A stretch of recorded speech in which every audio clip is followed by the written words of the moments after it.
Hello and welcome to Horror Bois. It's a podcast on the internet. I'm Austin, joined as always by Chris. Isaiah. And we watch horror movies because we're the Horror Bois.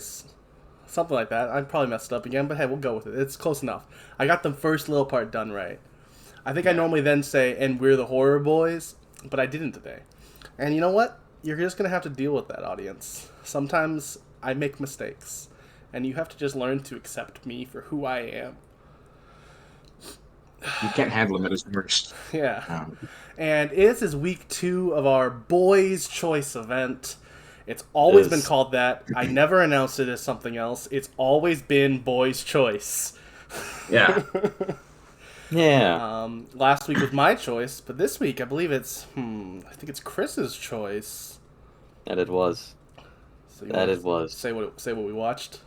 It was Hereditary. Ooh. Woo! Yeah. Not Yeah. Isaiah's choice like he tried to make us do early because he watched the wrong movie. Just gonna Who can say whether or not that really happened? yeah, you know, I mean, I probably did not edit in the audio of us doing an audio test and realizing he watched the wrong movie. Or did I? Did you see that?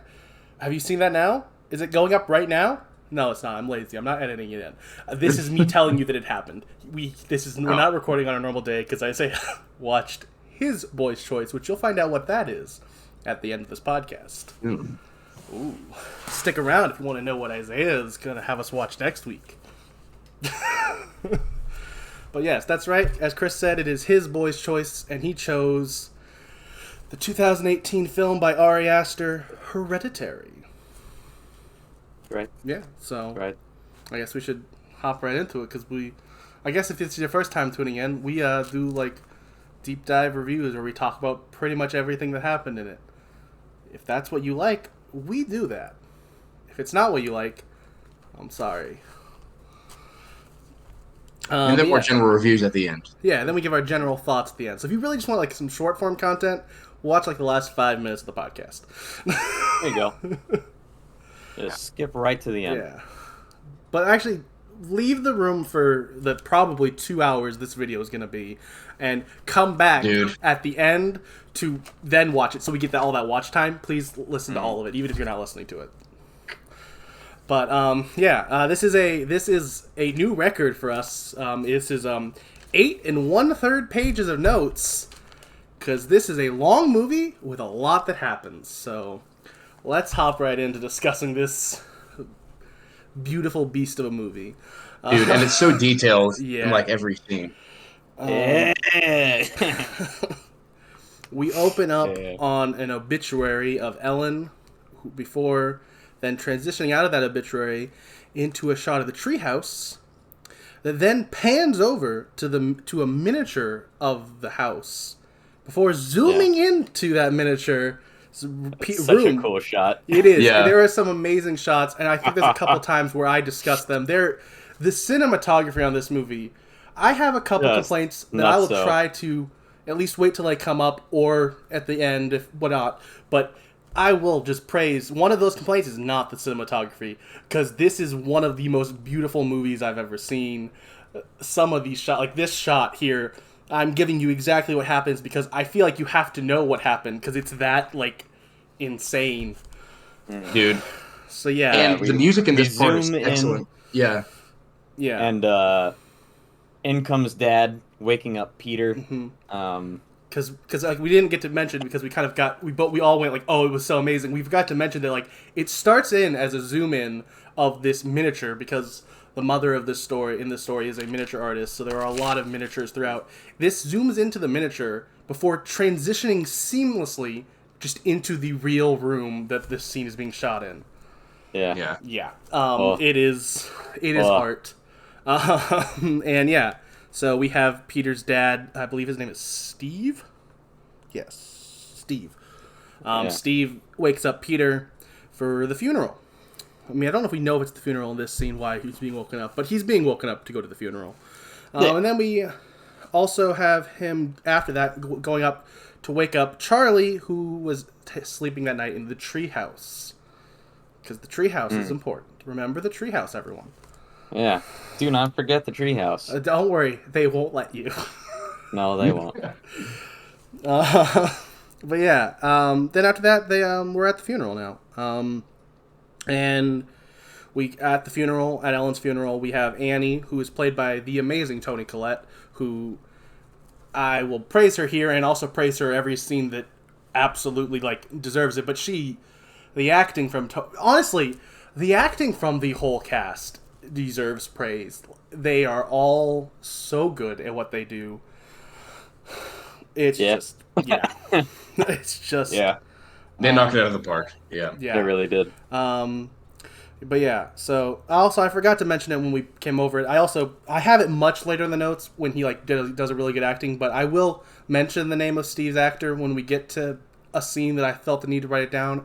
I can't remember off the top of my head, but I do want to bring up right now Peter's actor. This is one of my fun facts. He's played by Alex Wolff, who I did not know this until going into his IMDb, was one half of the Naked Brothers band, which, if you are a Nickelodeon kid like myself, you remember there was a TV show about these two brothers who were in a band called the Naked Brothers Band, and in that show, it's Alex and his brother playing themselves as Alex Wolff and whatever his brother's, I think Nat Wolff, but he's not in this movie, so who he is doesn't matter. But I just remains the Naked Brother. It baffled me when I discovered that he was in the Naked Brothers Band, which don't take that as indicative of his acting ability here, because this is good, unlike the Naked Brothers Band. Right. But yeah, I just thought it was a really crazy, weird fun fact that I was baffled by when I discovered, because it's not that just he was in some Nickelodeon show. He literally played himself in a Nickelodeon show because of how that show was set up, which it was like, wait, what? So yeah. Another fun fact about that actor, well, not so fun fact rather, is that he also played Light in the incredibly hated live-action Death Note movie that came out on Netflix. Oh, my camera is freaking out. But thankfully, in this movie, he delivers very high-quality acting. He is so amazing, just like everyone is. Chris, while I keep reading, can you look up Peter's actor? And then also I know Charlie's actress, her name is Millie, I forgot her last name. Millie Benson, maybe? Like that? Not quite. It's Millie something. Millie Shapiro. Millie Shapiro, and what's the dad's name? That'd be Gabriel Byrne. Yes. Gabriel Byrne. And they are all amazing. They are our main I mean, some of the other cast members who are more bit roles are also good, but those four, honestly, spoiler, because, I guess if you haven't seen this movie and for some reason are coming to us, I'm going to do this a little bit out of order here. Millie's character does not last the whole movie, and she does not get as much of an opportunity to show how great she is at acting. But she, even in her smaller part, she does do a great job. But the other three, they deserve all the credit in the world, and I will give them even more credit in the scenes that specifically deserve it. But I just want to get that out of the way, because they all just impressed me insanely. So, yeah. Yeah. So yeah, Annie, played by Toni Collette, is giving her mother's eulogy. And during this eulogy, we're kind of cutting back and forth between her giving the eulogy and Charlie, at the viewing. So Charlie's at the viewing. She sees her. This scene right here. Charlie's actually drawing to establish that she draws. Because this first scene, they really felt the need to establish every detail about these characters that will be important later in this first scene. Which storytelling. I mean, I guess. I feel like it was a little heavy-handed at sometimes, the amount of foreshadowing it felt to do every scene and make sure you saw it every time. But, yeah. Charlie was here, and she's drawing and also doing her tongue click thing, it is very much part of this movie. I can't do it. I doubt Discord will pick up if Chris does it. We'll have Chris try to do it here. We'll see if it picks up. I heard nothing, so the audience heard nothing. Yeah, me neither. So Excellent. I'm sorry, Excellent. we tried, but there's the clip clop sound. Yeah, it's like a little tongue click noise that I can't do because I'm clinically tongue-tied. Fun fact about Austin. Clinically tongue-tied? Yeah, no, I have like a little... I'm not going to show it because it'd be really awkward, but under my tongue there's like a little tendon that like connects it, so I can't move my tongue that far. I am literally clinically tongue-tied. Debilitating. I can't do cool tongue tricks. I can't, do the clover leaf or any of that weird crap. Yeah, I can't do any of this. I can't click my tongue. Can't do that disgusting thing Isaiah's doing. If you're an audio listener, be thankful. I'm just messing. Oh, yeah, okay. I was like, you didn't make any audio. No, that's the point. Because you couldn't. Point. Yeah. They couldn't see you do the gross tongue thing. Tongue taco. Yeah. But yeah, so Charlie's doing the tongue click before Steve stops her. Then this is when I was a little ahead. This is now, I believe at this point, Annie is still talking over this scene, giving the eulogy, but Charlie is going at the viewing. She's eating some chocolate. And first, Steve comes in and goes, "Are there nuts in there?" And she goes, "No, of course," because, apparently her character's allergic to nuts. But then, in the same scene, we have Annie walk in and also ask, "Hey, does that have nuts in it?" Because they want to make we don't have the EpiPen on us. Yeah, we have to know that her character is allergic to nuts because it will be important later. Which is, I get it. I'm fine with one of those scenes of dialogue. Either dad or mom checking in on her. But both... And they double down on it. They double down on it. Less than a 2-minute time span. Yeah. So it is a little bit... I don't feel like it was that obtrusive. It felt like the acting made it feel natural to me. I mean, that's fair. I disagree, but, I also still love... I want to make sure it's clear. I have some issues with this movie. I still love this movie. But that is one of the issues I had, was I felt that... And I will point it out when it happens a couple other times, too, but I feel like the foreshadowing is just a little too... forward. It expects you to be stupid and not notice it almost. It's give me a little bit of, credit. Don't have the two characters in a same scene say, "Is she allergic to nuts?" and then have a close-up 20-second shot of nuts being chopped later. Maybe we don't need that much foreshadowing. Maybe just cut it down a little bit. But nuts are the real enemy of this movie. Nuts are the villain. They are. Just kidding. They're just a catalyst. Yeah, no. Ellen is the real enemy. Spoiler. Sorry. Dang it, Austin. I'm sorry, I spoiled it. Well, on the other hand, on that note, I like that Ellen's characterization at the outset is so sparse. We never hear, she was involved in this big voodoo demonic cult.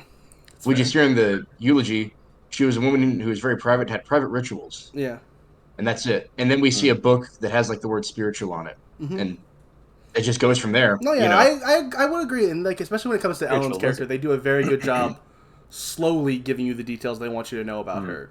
They do a very good job slowly sparsing that out, not just being here's everything about her, which I liked. I agree. That was well done storytelling from Ari Aster there. I think he wrote it. True. I know he directed it. I assume he wrote it. I believe this feels like a movie that was written and directed by him kind of thing.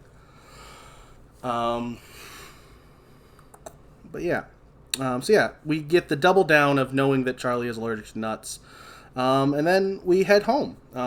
Once home, we get two back-to-back scenes of Steve checking in on first Annie and then Peter, and both of them seem to be relatively fine. Neither of them are that affected, and they both kind of are "Yeah, no, I'm fine." Not because neither of them were that close with Ellen. So, and then after that scene, we go to Annie checking in on Charlie, who is taking the loss of her grandmother the hardest of the family. And she's also this scene is a very dialogue heavy scene, and I did not write down everything that happens dialogue wise in this scene, but it is a very important scene that sets up a lot of little details about the movie. The first thing we have, I believe, is we have Charlie talking about how grandma wished she was a boy, which will be important later. We have, I believe this might be the first time we talked about how her grandma loved her so much that she made her feed. She made sure that she fed Charlie and wouldn't let Annie do it, which we find out later through a miniature that it's even creepier than you would think. Yep. Dude, yes. Much creepier than you would think. It seems very nurturing. Yeah. Here.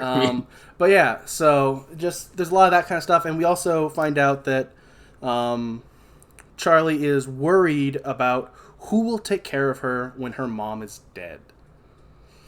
And we also see, once again, I write these down when I noticed them and thought they might be important. I would argue that they never truly become that important, and it's kind of just a hidden detail that I guess you can extrapolate that it's, the cult's doing it, but there are random words that'll be written down in the scenes at times on like the walls and stuff that never really come into play in any way.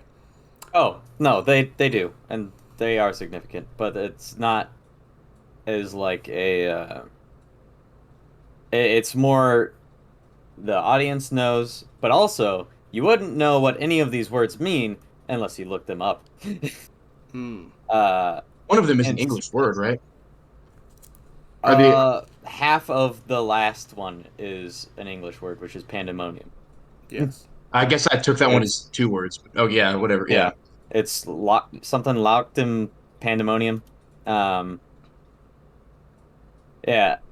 I don't think most people, rather, would know what any of these words mean. But they are all kind of like words that have to do with this specific act of the movie. Most of them being words of powers in pagan spells. Okay. Is we will learn to find is very significant later on in the movie. No. But yeah, I thought it was weird, and so I looked into them. I was like, okay, this is all making sense now. Okay. Didn't look into them. I took it as eventually we learned of the cult members like being in the house all the time. I took it as either eventually them or at first the grandma Ellen having written Agony, them to the first cast some word kind that of pops spell. up? It's Satany or Satan. Satany. Yeah. Which feels like to do with specifically like necromancy.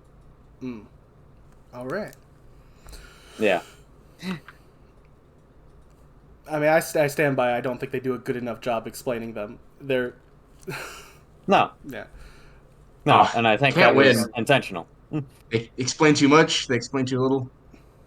No, I don't think that's fair. I mean, it's fair if you think that that's fair, but I disagree. I don't want to like crap on you if you have that opinion and you think I'm being too hard. That's fair, but I feel like there is an element of holding your hand too much and then also not holding it at all, which the answer is in the middle.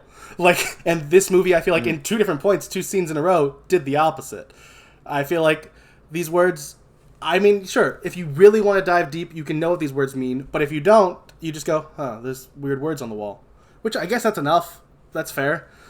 I just felt like it would be cool if there was like a moment where like they actually the words themselves in the story came into play. Are you imagining like I envision in a cheaper movie, we at the end the characters defeat the villain by uttering the magic spell. No, I'm not saying that. I'm just saying like I don't know, like even like I don't know exactly what I want because here's the thing. I'm not. I think we said this in other podcasts. I'm not a filmmaker. There's that element of this is I'm not a writer. I am not a filmmaker. I can't fully say exactly what I would have done if I was in this situation because guess what? I would never been put in this situation because I don't have the artistic vision to get that far, and that's fair. But part of what this show is us being, cynical a little bit and breaking down what we see. And I just felt like these words, even apparently they do, Chris did the research and they come up into the theming of the movie, but they're not really ever explained why they're in these scenes in the movie. You have to do your own research on what the definitions of these words mean outside to be like, oh, it fits the themes. I mean, I didn't really do that. I just took it as like the grandma. It uncovers more about her. She's been writing magic spells on all their rooms before she died. That's what I took it to be. It's fair. I don't have a... Satany is associated with bringing the dead back to life. Zazas, which is the second word we see, is used to summon a demon. And Liftoch Pandemonium translates into open up hell or chaos. Open up chaos. And so all of it's literally just like titles for acts, basically. Yeah. And that's cool. you do have to do your own research, but I mean, just as like from a filmmaking like artistic point of view, just having those words there. I mean, sure, it might not make sense to a lot of people, but I've seen a lot of like similar stuff. Sure, it's a lot more like blatant when they do it, and they're just like one, you know, and it just kind of you see it, and then it transitions into another scene. I don't know. I thought it was cool. Um, but yeah, it definitely could be and is at times very confusing. All right, we'll move on. We have differing opinions, and that's all right. We're still friends, and we still... Oh, no, it's not all right. Isaiah says it's not all right. This is the end of the podcast. We will see you never again, because... I'm sorry, Isaiah, that we didn't watch your movie this week. We weren't supposed to. Yeah. My coup was unsuccessful. But yeah. Then we head to Annie, who is going through a box of Ellen's things. In a book on spiritualism, she finds an apology kind of letter kind of thing, kind of giving... I didn't write down every word on this letter because there's a lot of things you have to like read, and like I can't write all of it. But yeah, it's just a letter basically being like, hey, I'm sorry. And there's also things... That's at least what it feels like. An apology letter is more what I feel like Annie got from it. But as someone who you can tell where this movie's going, there are some wording in there that definitely hint at more sinister things from Ellen. Then she, after she's done reading that letter, she goes to turn off the light and sees her mom in the room in a Grinning. very creepy scene. And then she turns the light back on and her mom's gone. Yeah, this scene was really well done.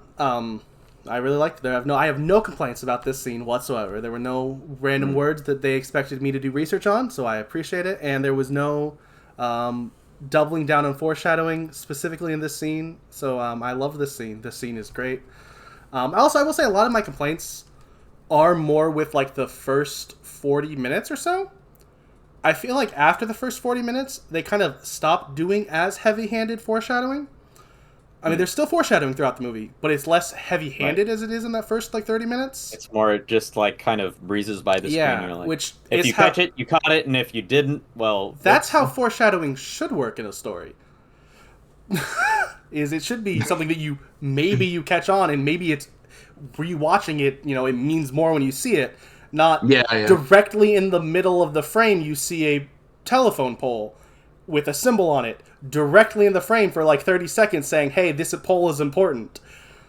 We don't know why it's important. I mean, that's fair, but I still feel like it was a little too heavy. It's just a little too heavy-handed at that point. And also, I don't know, I think one of the times I was kind of noticing it was mostly in the funeral scene, but I didn't write it down there. But I'll just raise my other thought here, which I'm sure both of you are going to not agree with, and that's fine, is I felt like at times the score was a little too...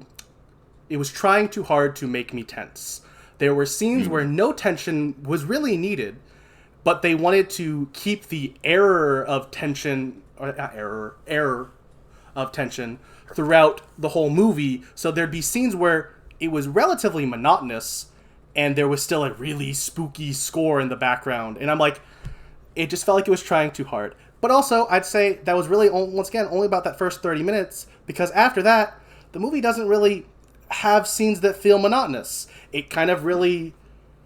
So everything kind of just starts amping up continuously. So, like, at that point, ironically, there are points later in that second half where this score, they purposely have no score in tense scenes. So it just, I don't know, I just felt like there were certain scenes where it felt, especially early on, where it felt like they were just like, here's the score. We want to make sure you're tense and scared throughout this whole 2-hour movie. Which, that's another one of my complaints. That's very much a personal complaint, is I do feel like the movie was a little too long. But I don't, once again, like I said, I'm not a director or a writer or anything like that, and I don't know what you cut. I don't have answers to, I wish the movie was like an hour 50 minutes instead of 2 hours and 6 minutes. I just feel like there was certain moments where maybe it felt like it was dragging a little bit. Not enough that I even probably wrote down what those moments were. So, but yeah, I just felt like it was a little too long, and I felt like the soundtrack was just was trying a little too hard at times when it didn't need to. Sometimes you can just have moments that are lulling you into a false sense of security. But this movie wanted you to be on tense the whole time, even in scenes where it didn't make sense for you to need to be tense. But I don't really have any... The only scene I really remember that was during that I really noticed that personally was during like that first funeral scene where there was no tension really yet, but they wanted you to already be tense because it's a horror movie that... And yes, I guess later we find out that some of those... Like, Ellen's evil, so you should be tense whenever we're talking about her. Sure, I guess. But I don't know. I just felt like at times it tried a little too hard. Mostly, once again, though, in like the first 30 minutes. So yeah, there's probably most of my complaining about the movie out of the way, except for a couple more times where they really do heavy-handed foreshadowing, which we'll get to as we get through the thing. After this, I'll probably just praise the movie. So let's get back to talking about what happened. Because once again, I really do like this movie. I'm just a cynical, little a-hole. So that's who I am. I'm sorry. If that's not what you want from this podcast, you're going to need to watch a different podcast or listen to a different podcast, because that's who I am. But yeah. So that scene was really scary. She sees her mom, who's not there, turns on the light, and she's gone. And then we end the scene, though, with a miniature of her mom. It was like a pan over to like a miniature of her mom. I believe in the hospital, if I remember right, what the scene. But I can't. All I wrote was a miniature of her mom. I didn't write what that scene, what miniature it was. There's a miniature of her mom that ends the scene of Ellen. Yeah, speaking of that last scene with her mom, there's something I'd like to say about this movie that I just really appreciate, and that is that it doesn't... I mean, there's one time that they really utilize jump scares. Otherwise, they just let, like, the creepy and unsettlingness of the scene speak for itself. So unsettling. Yeah. Totally agree. Yeah, no. And it's just I love that presented so calmly. It shows that there's no need for jump scares to have a scary movie. Yeah. I hate jump scares as like a thing, and so like it's part of the reason why, spoiler, as of right now, the like Conjuring franchise is really, really low on my priority list to ever cover on this podcast, because that's not the style of horror I care about at all. It's fair. I have no desire to have a podcast where we talk about how overrated the Conjurings are. We might get to it eventually. As of right now, it's literally like over 5 years I have scheduled, and right now the Conjuring is at the end, and I keep moving it further and further as I add more stuff that I want to discuss about. Because I know, here's the thing, this is a little mini rant in the middle of this probably way too long podcast anyway, but who cares? We've talked about this before. I hated horror before getting into this podcast, but part of what I hated about horror was things of like tropes that are from like The Conjuring. I hate jump scares, because guess what? They scare me, because they're literally designed to do so. I personally don't really love being that like feeling of terror / jump scare feeling. I hate that feeling of like getting startled. A good horror movie might make me unsettled the whole time, and I like that. We're not going to talk about it for a long time because it came out this year, and like I said, I already scheduled out the podcast for so long. But this year's movie X, we'll talk about it real quick right here, is an amazing movie where I was tense the whole time, and I loved that feeling of tension. But there was no jump scares, which was awesome. I hate jump scares. Jump scares are stupid. They're literally designed to frighten, to make you feel scared, even though they might have literally just raised the music. Dude. Which is also why we're not discussing, Sinister or Insidious either, because they're all the same style of overly tense music, cues, and it's not my style of horror. If it's your style of horror, power to you. By all means, I don't want to tell you you can't be a fan of whatever you like what you like. But it's not for me. So we'll probably cover it eventually, because I hope this podcast goes for 10 years, minimum. Like, I don't see a reason why we can't do this forever. In a sense, you know what I mean? So we might cover that eventually, but it's not on my priorities. But this movie is amazing and deserves credit because it doesn't do that. It's not cheap style of horror that has sadly become so prominent in the 2000 teens and late 2000s. Yeah. It's McDonald's horror, dude. Yeah. You're talking about. I mean, and the thing is about a jump scare, like, you don't like the feeling of being startled. Some people do, but regardless of whether or not you like it, I mean, you have to admit that a jump scare wears off. Like some people it works once, maybe with you it works twice. Who like you see a movie 3 times, you know what's gonna happen. It can't work. But I find myself after watching Hereditary, like re-looking up these scenes again Mm. just to get this same feeling, like just to savor it, because it is so like it's just unsettling, profoundly Mm. unsettling, and that simmering feeling lasts a lot longer, and it holds up better even when you know the scene is coming. You kind of Yeah. expect it and relish it when it happens. Jump scare, like it just wears off easily because it depends on ignorance of the scene. Yeah. So Mm. Back to the movie plot, because we're not even a Yeah. page into 8.5 pages of notes. oh my gosh, dude. I also have an answer to what that miniature of her mom was, because I just read the next line, and I just was stupid the first time I mentioned it. We end on a miniature of her mom wanting to breastfeed Charlie. That's the scene we kind of hinted at earlier. Forget. Yeah, Yeah. it's just a little miniature of her mom with her top half off, being like, "Hey, give me Charlie," and you're like, "Oh, that's what she meant by she fed her, wanted to feed her." And it's creepy, it's unsettling, but you know what? It wasn't. It didn't have behind it a giant music cue to make you scared, which was nice. It was just creepy. Breastfeeding. Oh, lactation. The next day at school, Charlie is distracted in class as she's making one of her little Toys? toy. It's referred to as a Question mark? toy in this scene. I would have described it more of as a sculpture, I guess. She makes little weird, like, humanoid, robot-looking almost art piece things. We see her doing it throughout some of her scenes. And she's making one of them right now with, like, a bottle from, like, pills or something. Yeah. But during this, while she's distracted, the class all gets distracted by a bird that flies right into the window. Nail the middle school reaction to anything happening Yeah, startling in a classroom. I like Yeah. that because children are hard to write. They stumble more with teenagers. We'll get to that, but Peter seems out of it as well in class as he's just staring at a butt, as you do. Now, there is some cooler foreshadowing that happens in the scene. Okay. Where the teacher is talking about the disaster of Heracles. And he asks a question, and that is it more tragic knowing that he had no choice in his fate, or would it be more tragic if he had a choice? Which is, this whole movie, and none of the characters really having a choice in their fate or anything Dude, that happens yes. to them. It's fair. it's so intellectual. I remember hearing the teacher talk and go, "This is probably important," and ignored it because I was like, "This is too wordy for me." That's fair. This was my second time, spoilers for everyone, second time watching this movie. And so I was paying a little bit of extra attention to certain things. It was my And I first caught time that, watching and I was the like, movie. oh, And it took me uh-oh. 4 hours to watch this 2-hour movie due to having to take notes on it. Yeah. I am not looking forward to any 2-hour plus movies that we ever cover. We'll do it because there are certain movies that deserve it. This movie's Like great. this one.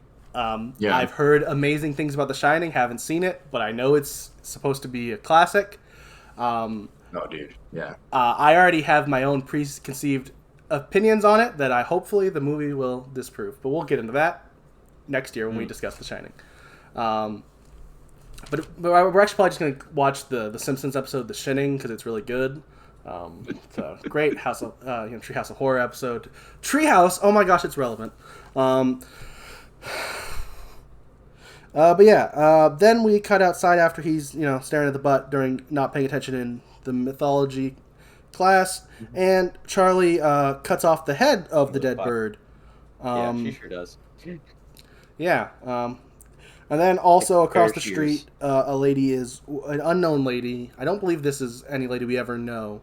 It could have been really surprised they didn't just go with. I guess that'd be too on the nose, but like, Joan could have been this scene, and the first time you see her and you don't know why she's there. But then it gives away the, I guess, tension that you weren't supposed to realize she was evil when you meet her even though she gives off big, too good to be not evil vibes.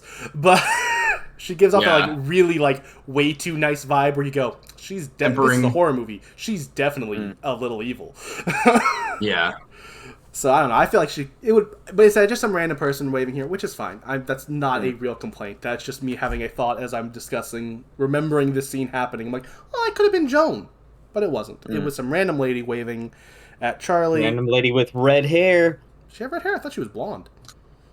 Pretty sure she has red hair. Which is a theme among most of the women we'll meet in this movie.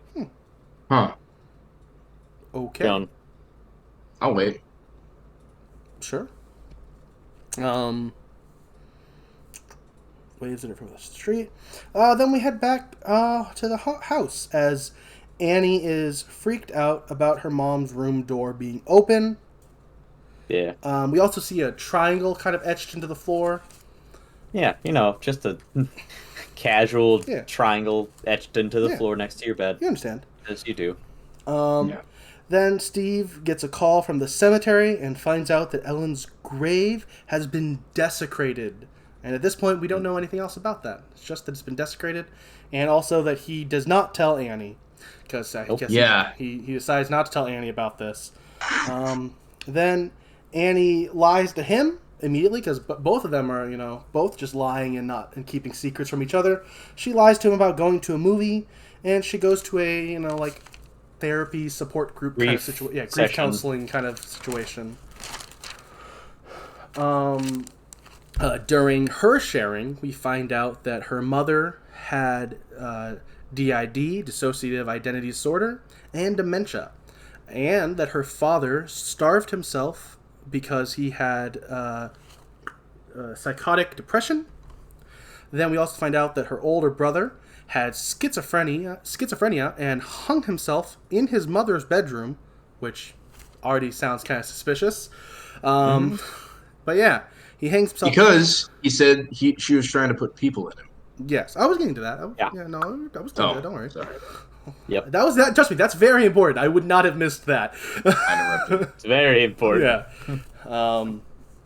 But yeah, he hangs himself. In his note of self-killing, because we can't say that word. We'll get in trouble if we say that word. And his sewer slide note. I don't know what you're saying. And he blamed his mother for putting people inside of him. And I said this is one of the times that Toni Collette absolutely kills the scene she is in as she explains her and her mother's issues and her worries for her family. She is just... I want to add her to our gifts from God. What do we call them? Our national treasures list. Even though she's not from our nation, so she can't even be our nation's treasure. She's Australian. Really. She is the Australian national treasure. We have Tony Todd as ours, and they have her. And you know what? That's I love Tony Todd, but I might choose Toni Collette if I had the choice. She is so amazing in this movie. She is ridiculously good in this movie. And it's just, she didn't even want to do movies like this. This is a little fun fact I didn't even write down, but I read about, is when she got the information for this movie, when her agent gave her, put her in for this, she at the time was only wanting to do lighthearted family comedies. But this was just so good that she said, all right, I'll do it. This was not at all in her vision for what she wanted to be doing at this point. She wanted to do... Yeah. So yeah, that's a fun little fact about her. She was not in the mood for doing these kind of more serious stuff. But you know what? I'm glad she took the role anyway because she just killed it. And that could be that story could so easily have gone a different way. We talked about a couple weeks ago now, almost months ago actually. But on the Nightmare on Elm Street remake podcast, we talked about how Rooney Mara didn't want to do the role, and we saw how she sleepwalked, no pun intended, through that performance.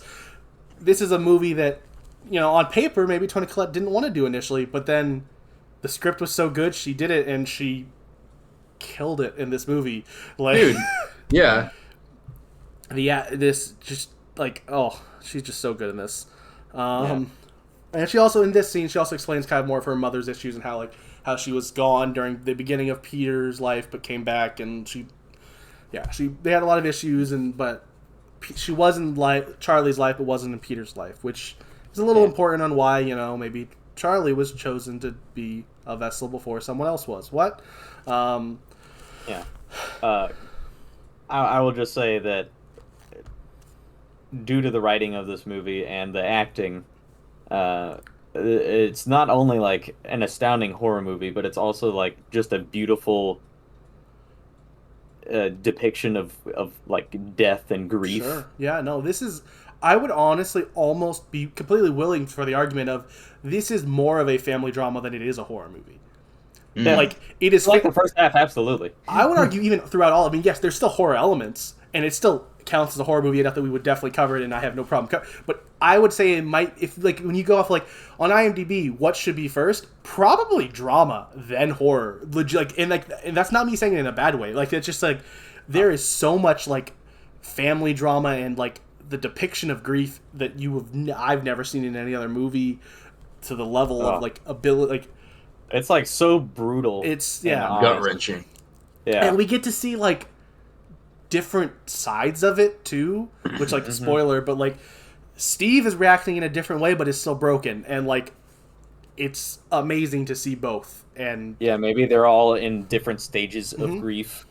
Like Peter's dealing with what's going on in a different way, and Steve is, and so is Annie, and it's all just like coming down around. It's wild. Yes. Then the next... Oh, no, sorry. Peter is then token up, and he gets a text about a party tomorrow. Ooh. Then the next day... I've got to say, like, this is probably my lone, like, major criticism of the movie, and it's not even that major. But whoever wrote these lines of dialogue in texting has no clue, like, how teenage boys talk. I've never once texted a friend waxing my D in class and looked at him and been like, which is exactly what we see in the classroom. And there's something similar with this. I can't remember what the exact I believe the line message is. tells him to bring his D to the party. Yes. Yeah. Bring your pee-pee. Yeah, I don't know. I feel like I see what you're saying, but I guess maybe I've just watched enough like crappy comedies and whatnot in my life that like I'm like, there's people who talk like that. I've seen characters who talk like this. It must be real. Their names are Beavis. Yeah. I've seen enough badly written characters. This feels right to me. That's how the high schoolers talk. Yeah. That's fair. But yeah, I feel like in every movie, people text in just like the most inhuman ways possible. Yeah. Yes, that's the right word for it. Well, which is so contradictory to some of the very like human lines that this movie delivers, where people like don't speak proper English because they're just in the heat of the moment. Yeah. Like, oh, okay, yeah, that's fair. Yeah, the real conversation is so good, but well, except once again when it's like they're hanging out at the bleachers, barking it up. That's all like again back to Beavis and Butthead. But hey, you know what? Other than that, you just maybe you didn't hang out with enough stoners. Maybe stoners are all idiots and talk like idiots, but maybe they don't. And maybe let's move on because we're on page 2. Yeah, I'm sorry. The next day, Charlie is building a sculpture with the bird's head, and she's also clicking her tongue while she does it because clicking your tongue is very important, which it is. It does come into play. It happens a lot. I will probably mention it most of the time it happens because I was like, oh, this feels important. So I'd write it down every time it happens. But yeah, she clicks her tongue. But then she gets startled by... Sorry. I had a funny joke about what happened here that is less funny because of the way I wrote. She then gets startled by the score picking up, is what I wrote. Because this is me because there's nothing in the scene that makes sense for her to get startled, but the score also starts picking up there, and I'm like, oh, okay, she hears the score, and that's why she's getting startled. I'm sure there's something that's supposed to have scared, but they don't show you ever what startles her in this scene. She just gets startled by something and stops working right as the score builds up in one of its trying a little too hard score moments. This is probably... I'll be right back. Oh. Okay. Yeah. All right.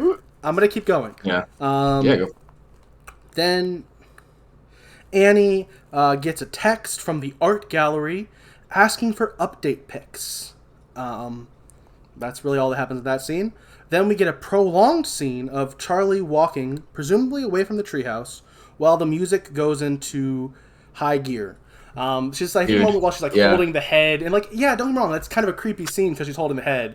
But this is one of those scenes that I was kind of referencing earlier, where it just felt like I get that I'm supposed to be a little like, what's happening in this scene, but like, the score felt like it was trying just a little too hard here. I'm like, I don't know if the score at this point felt like the climax of a moment in a movie when we're not in the climax. Obviously, we're page 2 of notes, and it's like, all right, settle down, Ari Aster. We get it. You want us to be scared this whole movie, and I'll be honest, you did a great movie. Maybe just settle down a little bit. Maybe I can not be tense in this scene because this scene doesn't really need tension. But, you don't think so? When she finds the fire in the fields? See, I see what you're saying. You're right. This scene does end with a moment where it gets tense, but you mean this part? This part, and it feels like this is a very much a example of my issue with this movie to this point in like that first pre-Charlie dying spoiler. Like pre-Charlie dying, there's a lot of moments where I'm like, all right, cool. We're really building up the tension. Oh, okay, cool. Then there's something I feel like the tension should have started being built when she, like, I don't know. Once again, I'm not a director, and maybe this made more sense to him in the moment. But like you point out, we're about to have her walk up on the random burning naked person ritual. Yeah. So like, but why couldn't have like tense music started as we pan over to that shot, not for the very prolonged shot of her walking before we even get to that, that's fair. That's kind of my issue with the score at the first like half of this movie. It's not even half, because it's really the change kind of happens when she dies, which felt like it should have been halfway through the movie because of how long it felt like it was taking me personally to get through it because of just having to take notes and stuff. But we were like 30 minutes into the movie. Yeah. But yeah, I just felt like this scene especially just felt like one of the really like tension being built up maybe a little more than it needed before it needed to be built up. Is kind of maybe the best way to describe it. But I want to stop harping on it because one, because I've already harped on it, and two, because I don't have time to harp on it. True. So where were we? That goes into high gear. Then we cut back inside. See, that's another reason why this is before the fire scene. This is the scene before we cut back inside.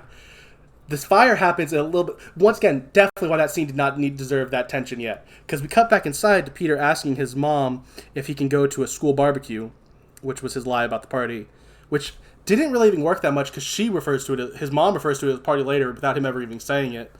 Which also, maybe they both go to the same school, but it doesn't feel believable that he would have went to the same school as his sister and therefore should be going to the same parties, even if they are barbecues. Like, yeah, he feels like a senior in high school because he's like a 19-year-old actor. She's like 14 or 15 actor who, yes, I guess that means technically could be a freshman, but like her character feels more like a middle schooler. It's like it feels like they shouldn't have been in the same class, like, or the same school where it would make sense for his mom to send her to this barbecue other than we needed the plot to happen, which fair. Sometimes you have to just make, like, I don't know. I just feel like it felt weird to have her go with him to this party in the first place. Yeah, I guess it hangs on his overselling, his mischaracterization of the parties being this family-friendly deal.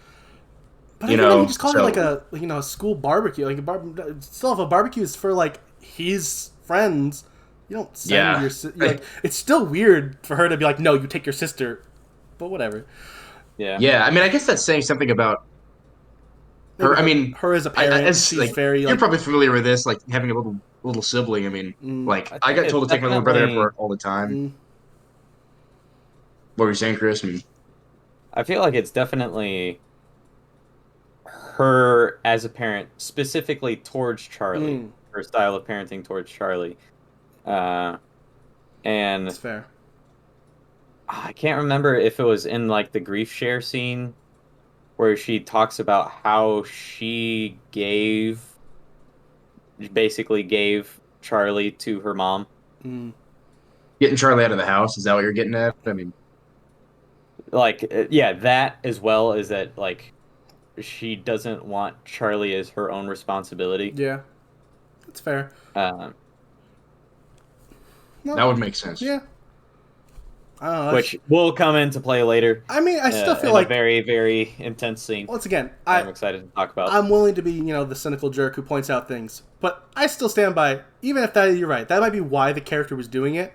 But also, like, Charlie just wanted to hang out in her room anyway. It's not like she would have actually been her responsibility anyway. She could still be a negligent parent at home, but we needed her to be out there so she could die. Like, I get it. I get why he, as a scriptwriter, put it in there, but I still feel like there needed to be like at least one more line from one of them that really sold, like him being like, oh yeah, no, it's totally a family friendly thing, like, but she's even like, hey, I know there's gonna be drinking there, but don't you do it because now you have your sister. Like, she already knows this is definitely not a place a sister should be, but she doesn't care at all. Well, there's like a lot of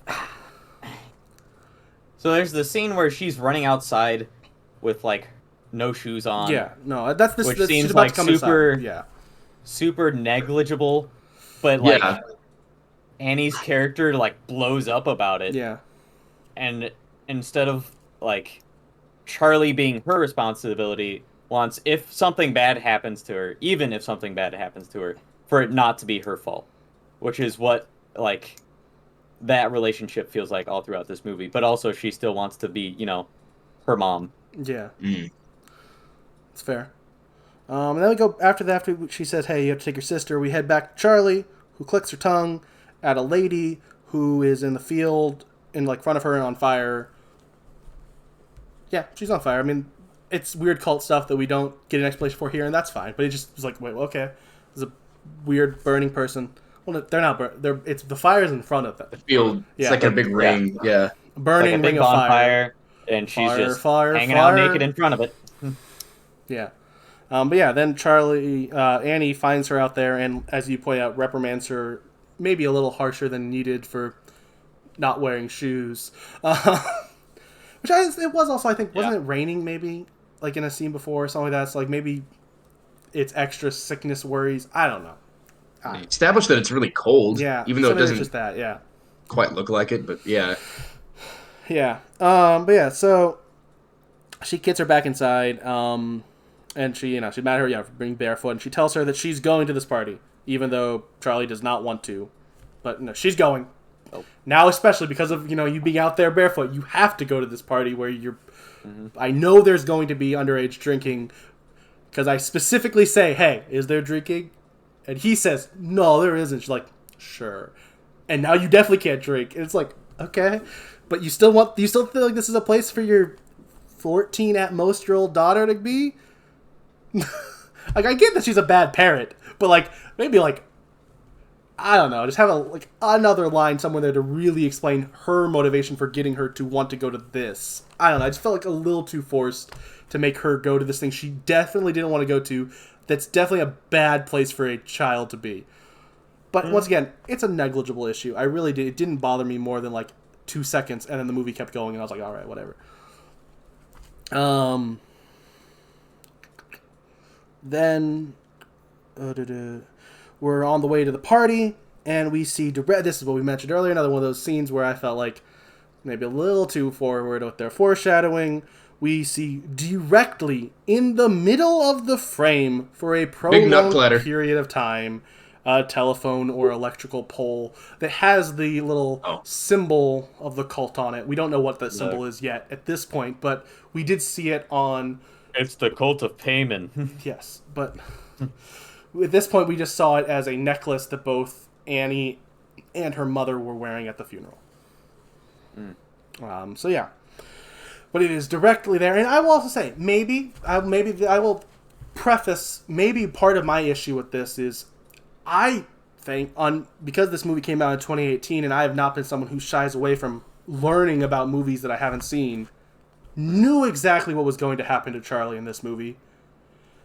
So maybe knowing that, this felt too over the top, and if I had never seen the movie and didn't know that Charlie was going to get her head knocked off by this pole, I wouldn't have been like, wow, they're putting the pole direct... But it's still, I don't know, I just feel like the pole being so directly in the middle of the frame for a prolonged period of time is not how you do good foreshadowing. Like we mentioned, This movie also does great foreshadowing with things like the Heracles discussion that's happening in the background while you're more supposed to be focusing on Peter. Like, that's good foreshadowing. Background noise that helps you know what the story's supposed to be doing is good. Directly in the middle of the frame feels a little too heavy-handed for my personal taste. But that's my personal taste. But yeah. Then I already read that. Oh, I also wrote that specifically this movie does not. I'm not going to read that again. I already said that. At the party, we see once again more. Maybe that's part of what made me so not mildly irritated by this moment of foreshadowing. Was it's immediately followed by the next moment of foreshadowing. We then head to the party where we almost directly opens with a prolonged shot of chicks like dancing while chopping up nuts. Walnuts. It's like, cool, they're chopping the walnuts. Yeah. I'm sure those are going to be important to the character who we know is allergic to nuts because both of her parents checked on her in the same scene. It's like, got it, the nuts are bad. Yeah. Like, we could have never even had the nuts be shown until, like, she reacts to the cake, and it still would have had the same reaction of me being like, oh, crap, there's probably nuts in there. But instead they went, look, there's gonna be nuts in there. Look at all these nuts. Yeah. I don't know. Just maybe a little bit less heavy-handed with your foreshadowing. Specifically when it comes to Charlie's death, and that's it for some reason. They really wanted you to know how Charlie was gonna die. He is gonna die. Yeah, because, jeez. All right. I don't know. That might have been intentional. So, as someone who saw this movie when it came out, I will tell you right now that when I watched this movie for the first time, had no idea what was going to happen.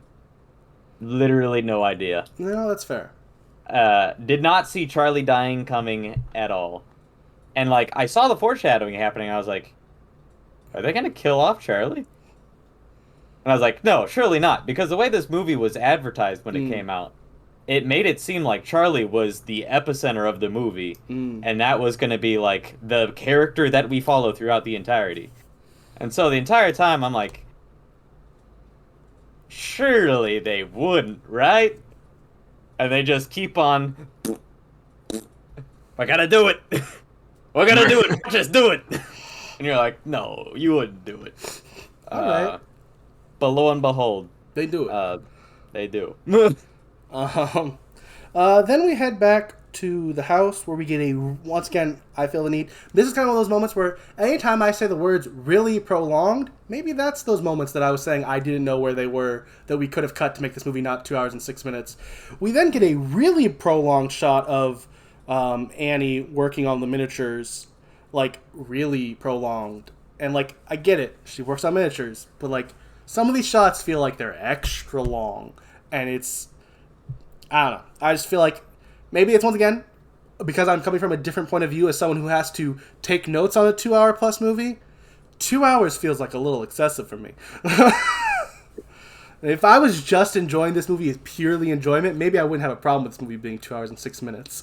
But as someone who had to take 8.5 pages of notes on it, I'm a little bit wished it was, hour 45 movie.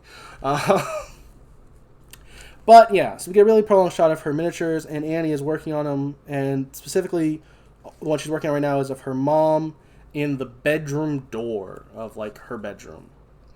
Like, her mom, like, Ellen is standing in the doorway of Annie and Steve's bedroom. Like, while they're asleep. Yeah. Which, once again, though, like, I mean, don't get me wrong, I get it. We're trying to establish that Ellen's creepy, and maybe Annie knew it. But, once again, this whole scene that feels prolonged literally adds nothing to the movie. Oh, well, I don't know. I mean, I guess it already has been established that Ellen was doing weird stuff in their house. The repeated shots of the miniatures to me seem to show progressively how kind of disturbed the mother is. Demented, yeah.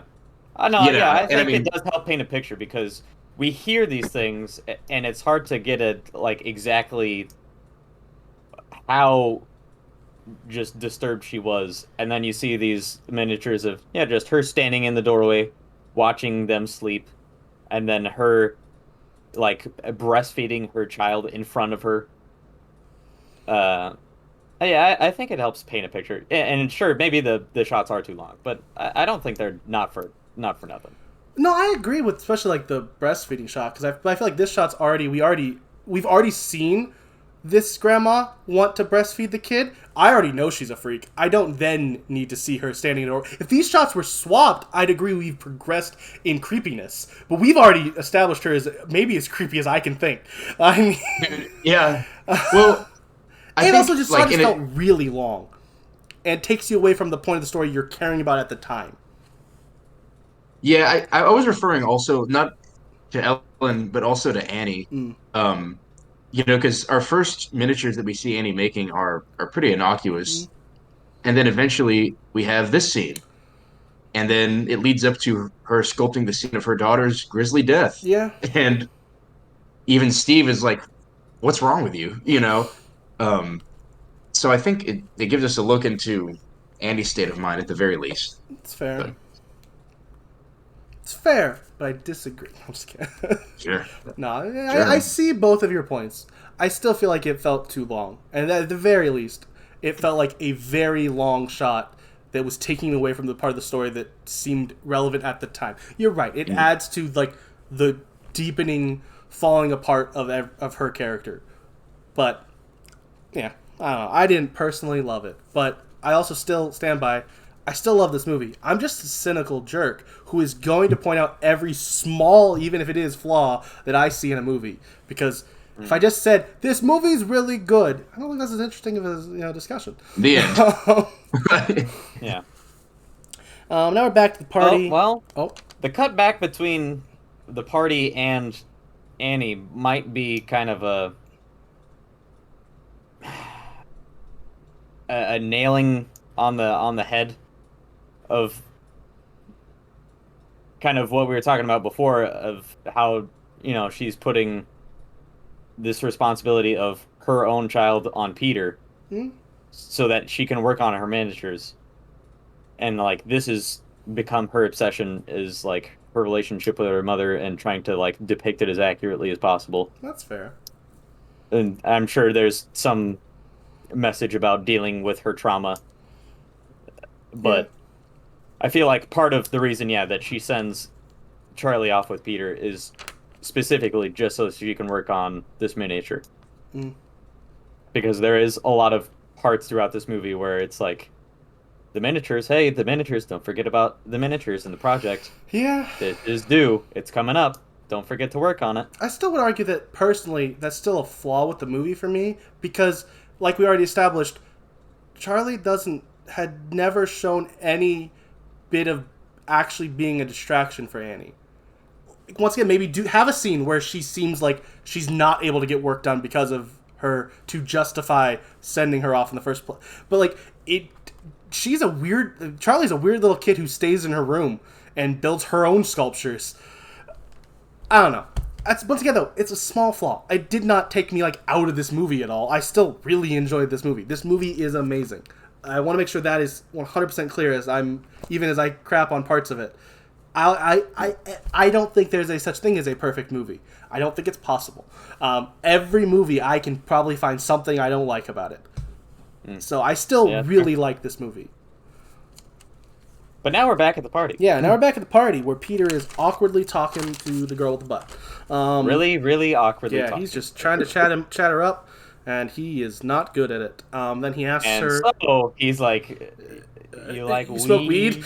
Yeah. Dude. But you know what? Honestly, I'm fine with that as a character point. Him being like, crap, I'm striking out. What do I have that she might like? She might like weed. She might like weed. This might save this failing that I'm having right now. And it kind of lands. It does. So. She's like, yeah, sure. And they go. Oh, yeah. Yeah, they go to start heading off to smoke, but Charlie tries to follow him, but he convinces her to go eat some chocolate cake. Yeah, he might be a bad brother, but he's not going to let his sister be in the room while he smokes. Yeah, no. Which also I would argue, you could argue is him being a bad brother, though. Because I would argue... Yeah, it totally is him being a bad brother. I would argue it wasn't that he didn't want her to see him smoking. It was he didn't want her to kill the mood that he was trying to set with the girl. Yes. And here's the thing. Yeah. I would also argue that maybe he's not a bad brother. Maybe this, once again, like I said, he's just not a place for Charlie to be. Been there. There's no reason for Charlie to be at this high school party. Even if she is a freshman. Let's pretend she's a freshman. She still does not fit with this crowd. There was no one she knew there. There was no one else who seemed young like her there. It was a Dude, I feel so bad for Charlie in this scene. 100%. I'm going to bring it up here because it's one of my only other fun facts that I just really thought was really cool, but don't really know where else to bring it up. There's a story about how this kind of explained the relationship between Millie and Alex. Which why like a lot of times they feel in a lot of ways like a real brother and sister relationship here. Like he wants to do his own thing, but he is still like really trying to like comfort her here, and especially in the scene that's about to come. Like he is a good brother. I know I just called him a bad brother for wanting to push her away but like who wouldn't? I mean, but yeah. But part of why they did such a good job, besides just being good actors, was that Ari Aster, like when they first like got to like set and stuff, or in leading up to being on set, he'd send them on like trips, just the two of them, like around what was it? I don't remember where. Denver, maybe? No, Utah. It's in Utah. The movie, like parts of the movie shot in Utah. And like he'd like send them and be like, all right, today you're gonna get her to, and like they were kind of at least somewhat supposed to be in character throughout these like trips to like, all right, go get her to buy a new backpack, and like situations, like weird situations like that where he like send them out on these things that are not for the movie itself but to establish how their characters should feel for each other, which I just thought was insane and amazing, and I loved it. Wild. Yeah. And like specifically this interview I was listening to, Alex talked about how that's why he was able to have such a like good relationship, he felt like, with her throughout the movie, is because just threw my headphones at the camera. But yeah, is that he had already kind of started to live in this character with her. So also another cool little fun fact I'll bring up here, that also he also apparently knew her from like an acting school as well as he had already played the son of the actor who plays Steve in a different like HBO show, but he didn't know Toni Collette at all going into this, which really helped him be able to already have a relationship with the other two characters, but have that distance between him and Toni, which is such a weird. That's a coincidence. Like there was no way to make it so he. But like it just worked out perfectly that he knew Millie and he knew his dad Gabriel. Like he knew both of the actors, so he was able to much easier play those relationships with them than he was with Toni, which adds to like the distance his character was supposed to have for her throughout this movie, which such a cool fun fact that doesn't really fit here, but really doesn't fit anywhere, but wanted to bring up. But yeah, he sends her off to go eat that chocolate cake, which she does, and to no one's surprise, but apparently maybe Chris is surprised the first time he watched it, but for me at least, to no surprise, she starts reacting to the nuts in it, because there's nuts in it. Remember? There's nuts in it. And did you know she's allergic to nuts? Yeah. I had forgotten, personally. Well, I fully expected her to have an allergic reaction. I just didn't expect what happened next. That's fair. And that is fair. That I will 100% say might be on me for knowing about the movie before going into it. And that's fair. I still stand by the nut part of the story is too on the nose and heavy-handed with its foreshadowing. That's fair. We did not need two characters to say she has a nut allergy, a prolonged shot of chopping nuts, and then have her react to eating nuts. So Charlie's sitting there eating her cake and then is having a really hard time breathing. Goes upstairs and tells her brother. Yeah. And then he immediately rushes her to the car. He immediately springs into action, as I wrote. You were so right. And he starts to drive her to the hospital. And on the way, she's really having trouble breathing, and she sticks her head out of the window. And but sadly, there is a dead carcass, probably put there by a cult member. It's never directly said, but it is definitely very easy to imply that. Yeah. That's their marking every telephone pole all down this road. I don't think they did. I think it was only on that one that they showed directly in the symbol. right in the middle of the screen. You remember when they panned to the right or truck to the right, and they kept doing that for like 10 more telephone poles? That'd be fine. I'd be okay with that. Or at least show one other pole as we pan through, and it's never directly. No, I'm joking. I'm gonna move on. But yeah, so he swerves to move out of the way of this roadkill, and boom, right at that pole, her head comes clean off. Which I wish MythBusters still existed, because I don't know if that's possible. But I don't think it is. I don't think it is. It rips her head clean off her shoulders. Yeah, I don't think that's how that would work. I do need the MythBusters to come back just to test this theory. Yeah, I've seen that caught me very off guard the first time I watched this movie. That's fair. I sadly do not come from a world where I didn't know what happened. I wish you could have. Yeah, that's fair. I really do. I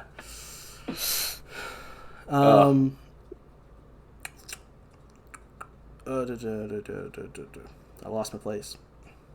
Well, yeah. So after she swerves and her head pops off and stops. Peter, and this is the first time I wrote down his name because it was one of the moments where I need to know his name because I need to praise him, because this is that first scene where I really was impressed with by Alex Wolff's acting. But oh my goodness, the stop and stare as his eyes slowly well up with tears at the realization of what's just happened. The sheer enormity, and his the camera reluctantly jerking away from the rearview mirror. Yeah. Oh god, it's just excellent. Just the weight of everything that's happened hits with full force. Yes, he. Austin, who even knew what happened, I don't think that took away from. No, I knew exactly what was coming, but I write here, he murders the scene as he realized what happened, because it just the acting, which if you have seen this movie, go back and rewatch it again, because his acting is still going to deliver. Like kind of we mentioned earlier, but what makes this movie better than some of those other jump scary movies is this movie's always going to be good, because it's the acting that makes it great. It's the acting and the writing, not the moments specifically. Startling. I'm going to watch it after this podcast. I'm not even lying. After this, I just want to stay up and watch it again. Watch it again? Yeah. It's fair, entirely. Yeah, this movie as a whole really is just lots of good pieces that fit together really well. It is an amazing movie. And then after eventually he gets he gets enough energy to be able to start the car back into motion as he slowly drives home. Yeah, and very slowly drives home. And he goes straight to bed, and in a beautiful long shot, it's down the hall as we just watch him pass it and go all the way into his bed and lie down, and then it transitions into a close-up of his face that's in the morning now, showing that he never went to sleep. He just lied there the whole night, dead inside, basically. Where while we just stay on him, we hear a conversation of his parents. Yeah, we hear Annie and Steve talk for a little bit before Annie goes outside and discovers her dead daughter still in the car. And while we're still on him, we transition into a shot of Charlie's ant-infested head, while Annie's character can't. It's a shrill, blood-curdling scream. Just keeps wailing, and we're on her wailing for a little bit before we we're on the head with her wailing as we transition. Her still wailing, because once again, I'm not doing it justice, but I'm trying to, with the way some of these shots seamlessly move from one scene to the next, because we now transition into Steve trying to comfort Annie, as we then pan over to Peter just standing in the hallway. We then transition to Charlie's funeral in a beautiful long shot that sinks into the earth alongside Charlie's coffin. Something that you can't overlook also is in the shot of Steve consoling Annie. Annie's in a very important physical posture. Kneeling on the ground, rocking. Didn't even notice it, but that's true. Like this. Why I didn't notice that? Because that was good foreshadowing that wasn't shoved in my face. I didn't notice it. Yeah, that's actually good foreshadowing, because neither me or Chris noticed it. Oh, man. Yeah, that's wild. Yeah, so after it sinks into the ground, after that, we see Annie go head to sleep into Charlie's treehouse. We transition once again because this is just shot after shot that are just seamlessly put together as one like chunk of this movie of just shots transitioning and transitioning. We transition to Peter at school where he freaks out, seemingly having an allergic reaction. Wait, what? I don't remember what that scene even is. Oh, it's during the weed. It's during the weed. It's during the weed scene. He's smoking weed, and it's under the bleachers, yeah, right? he's at school and he freaks out his friends while he's seemingly having this allergic reaction. He's just like, hold my hand. Yeah, just hold my hand. He's reacting just like his sister did with like not being able to breathe, like she couldn't. Describing it the same way and everything. Yeah. Then Annie drives to support group, but she heads to leave without actually going in because she, I guess, didn't have the courage that night. But she runs into Joan, who gets her to pull over. And I will, like we already mentioned here, I know what the movie's trying to do with Joan. I'm not supposed to find anything about her suspicious yet, but even at this point, knowing nothing about Joan, because I knew little pieces of the movie, like I knew Charlie died and stuff like that. I didn't know specifically that Joan was going to be evil. But I knew Joan was evil the second she was in the scene. She is that, like, overly perfect, friendly person that you just go, there's something wrong with them. Like, and maybe that's on purpose. Like, if that's on purpose, by all means, great. But I felt like I was supposed to be with kind of, Tony, Annie, and not knowing. But I was like, she's evil. The second she showed up, I'm like, she's a bad person. I didn't know, but I am much more gullible than you. So, yeah, I don't know what the average I'll person say feel. The first time I watched this movie, I didn't know exactly what her role in the movie was, but I knew that I got sus vibes from her. I was like, oh, I don't trust this lady. Yeah, so Joan gets her to pull over, and they talk for a little bit. They find out that Joan's son and grandson have both died, and this is kind of just like there's a lot of dialogue here, but I didn't write down most of it because this scene it's establishing Joan meeting her, and we find out that they died, and then Joan gives her number in case she wants someone to talk to later, and Annie leaves. And then once home, Annie can't fall asleep with Steve in her bed. Like she can't. She's trying to sleep in the bed with her and Steve, but she can't. So she heads to the treehouse. If Steve's like, "Oh, you going there again?" She's like, "Oh, it's okay. I have the heater."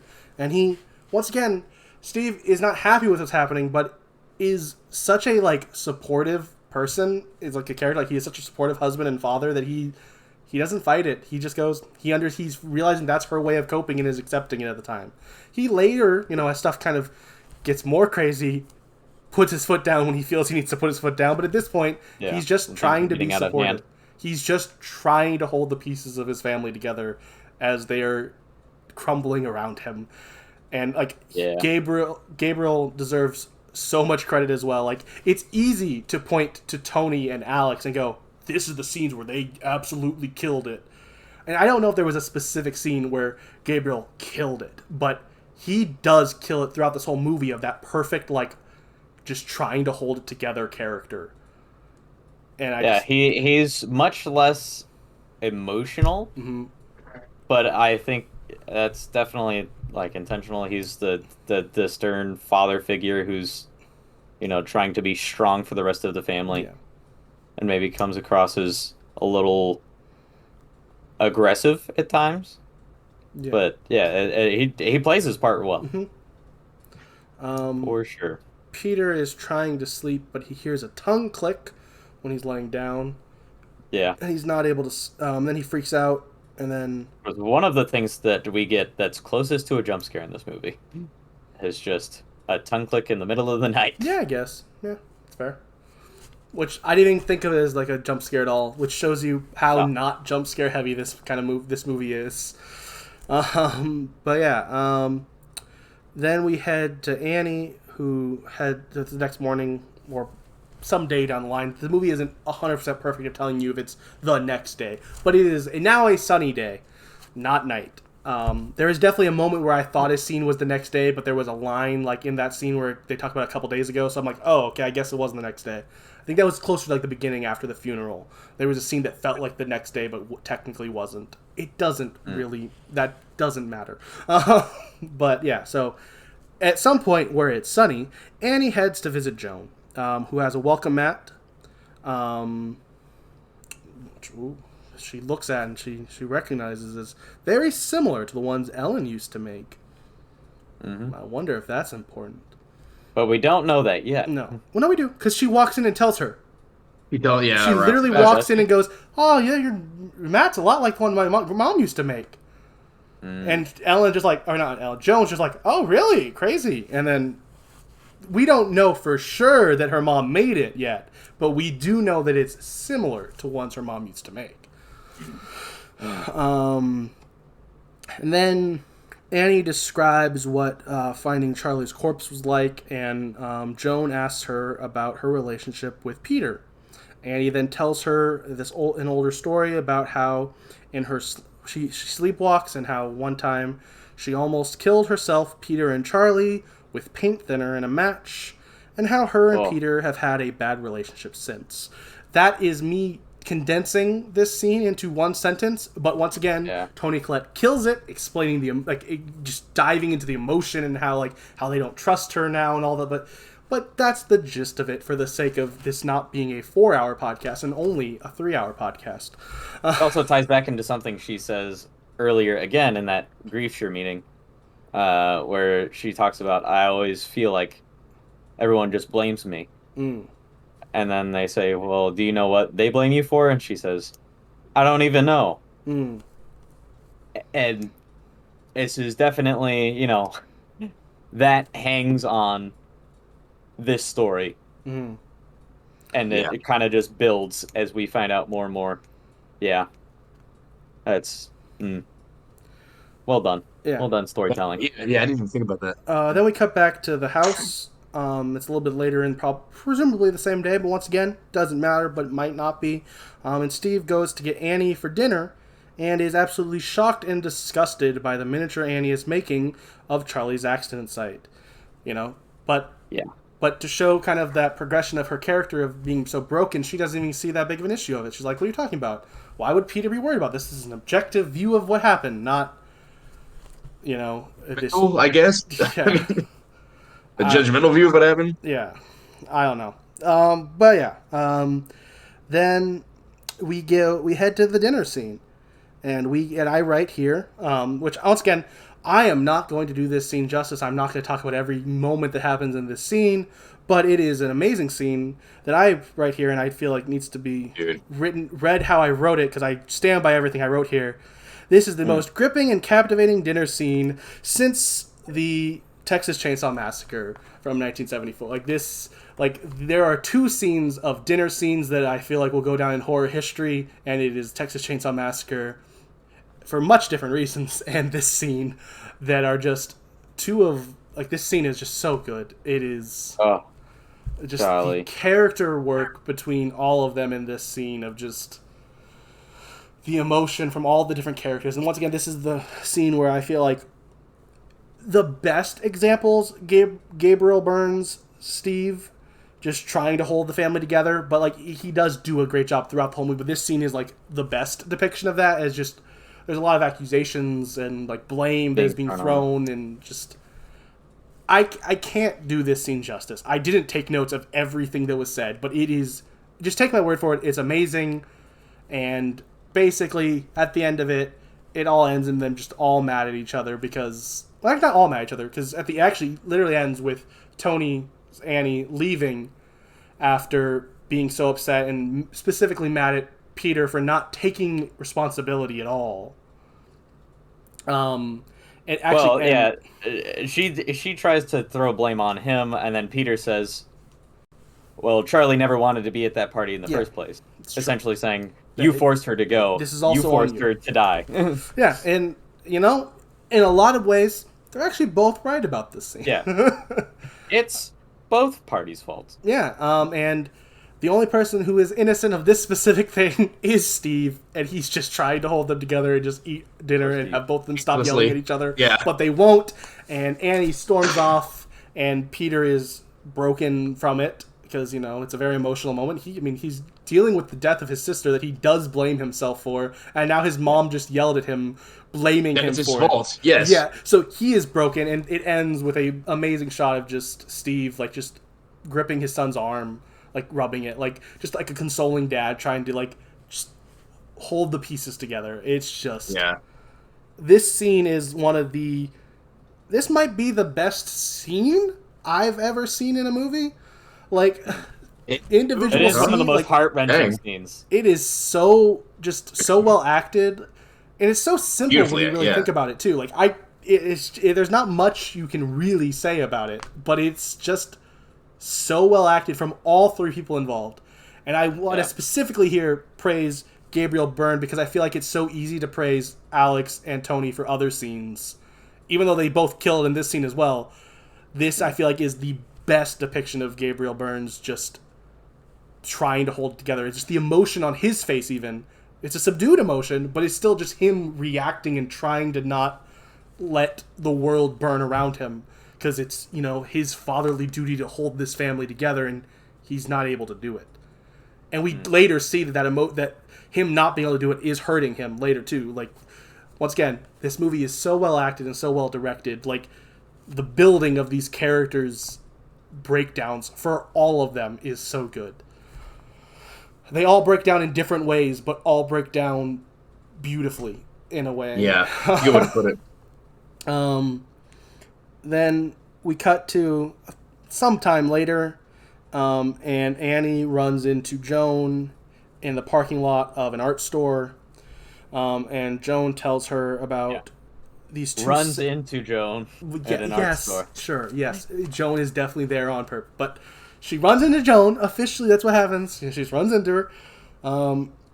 And Joan tells her about these two seances she was involved with. One that she was just the open seance she went to, that one's not as important, but it inspired her to do a seance with about her own family. And, how it worked really for her, and how she was able to conjure her grandson. And Annie then, despite being very, sure thing Joan throughout most of that, agrees to go to Joan's house, where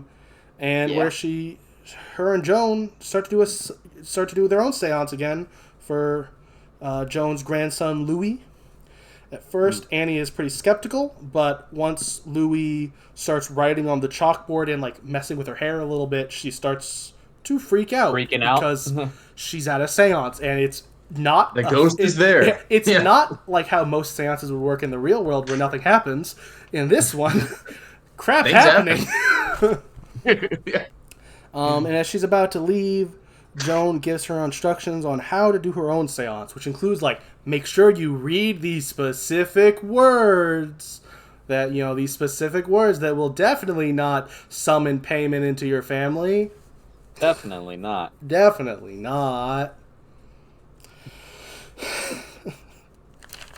And also how it has to include her whole family there, including her son, because we need the payment to go in her son. Get it? Okay, cool. You got it. Okay. On her way home, Annie hears a tongue click, freaks out a little bit. Then the next morning, or not later that night, Annie wakes up and sees a bunch of ants leading to Peter, who is covered in ants. Before this Peter, whole scene is just wild. Yeah, before Peter wakes her up. Then it seems, Peter wakes her up and it's like, "What are you doing in my room?" And you realize, she was sleepwalking. Those ants never happened. And then she starts having some, verbal diarrhea of just how she hates him. She tried to board her son. Yeah. I never wanted you. I never wanted you. But then Ellen made her do it, or Ellen pressured her to do it, or how she tried everything in her power to miscarry him. So she wasn't. I guess she was not willing to get an abortion. She did everything in her power to she broke all the rules, which means meant she was drinking and smoking and all that stuff while she was pregnant, trying to make it not work. But he's a little miracle baby, because he happened anyway. Or I guess maybe not. What's the opposite of a miracle in this case? Nope. Huh? Yeah, some sort of. What's a bad miracle? A bad miracle. Yeah, it's like some sort of demonic thing. I don't know. I don't know if there's a word for that. An omen. Hmm? An omen. Sure, we'll go with omen. It's not the event itself. All right, whatever. Yeah. And her mom pressured her into having him, and that she tried to admit it. I read that. She was told not to do, but she did. I read that too. She said that she's happy that it didn't work though. All the attempts to miscarry him, and Peter starts crying and yelling at her. You tried to kill me. Then both of them are very wet. Very wet. Yeah, soaking wet in what seems like maybe, I don't know, paint thinner or something. Because then a fire starts right in front of Annie, and then she actually wakes up. That was all a dream. None of that actually happened. What we just saw there. Another Inception moment. You could not tell as it was happening. I definitely thought like, oh crap, she's actually telling him all this stuff, and then she didn't. And I was like, oh, okay, I didn't say whoa. Really well done. Did not see it with what was happening. That was crazy. But then after that, she goes and wakes up Peter and apologizes for things a little bit. And then she said, and then she goes and wakes up Steve, and she wants all of them downstairs. So she wants to do this seance with them.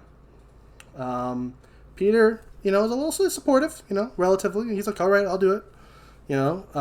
Steve is very, very apprehensive, does not want to do it.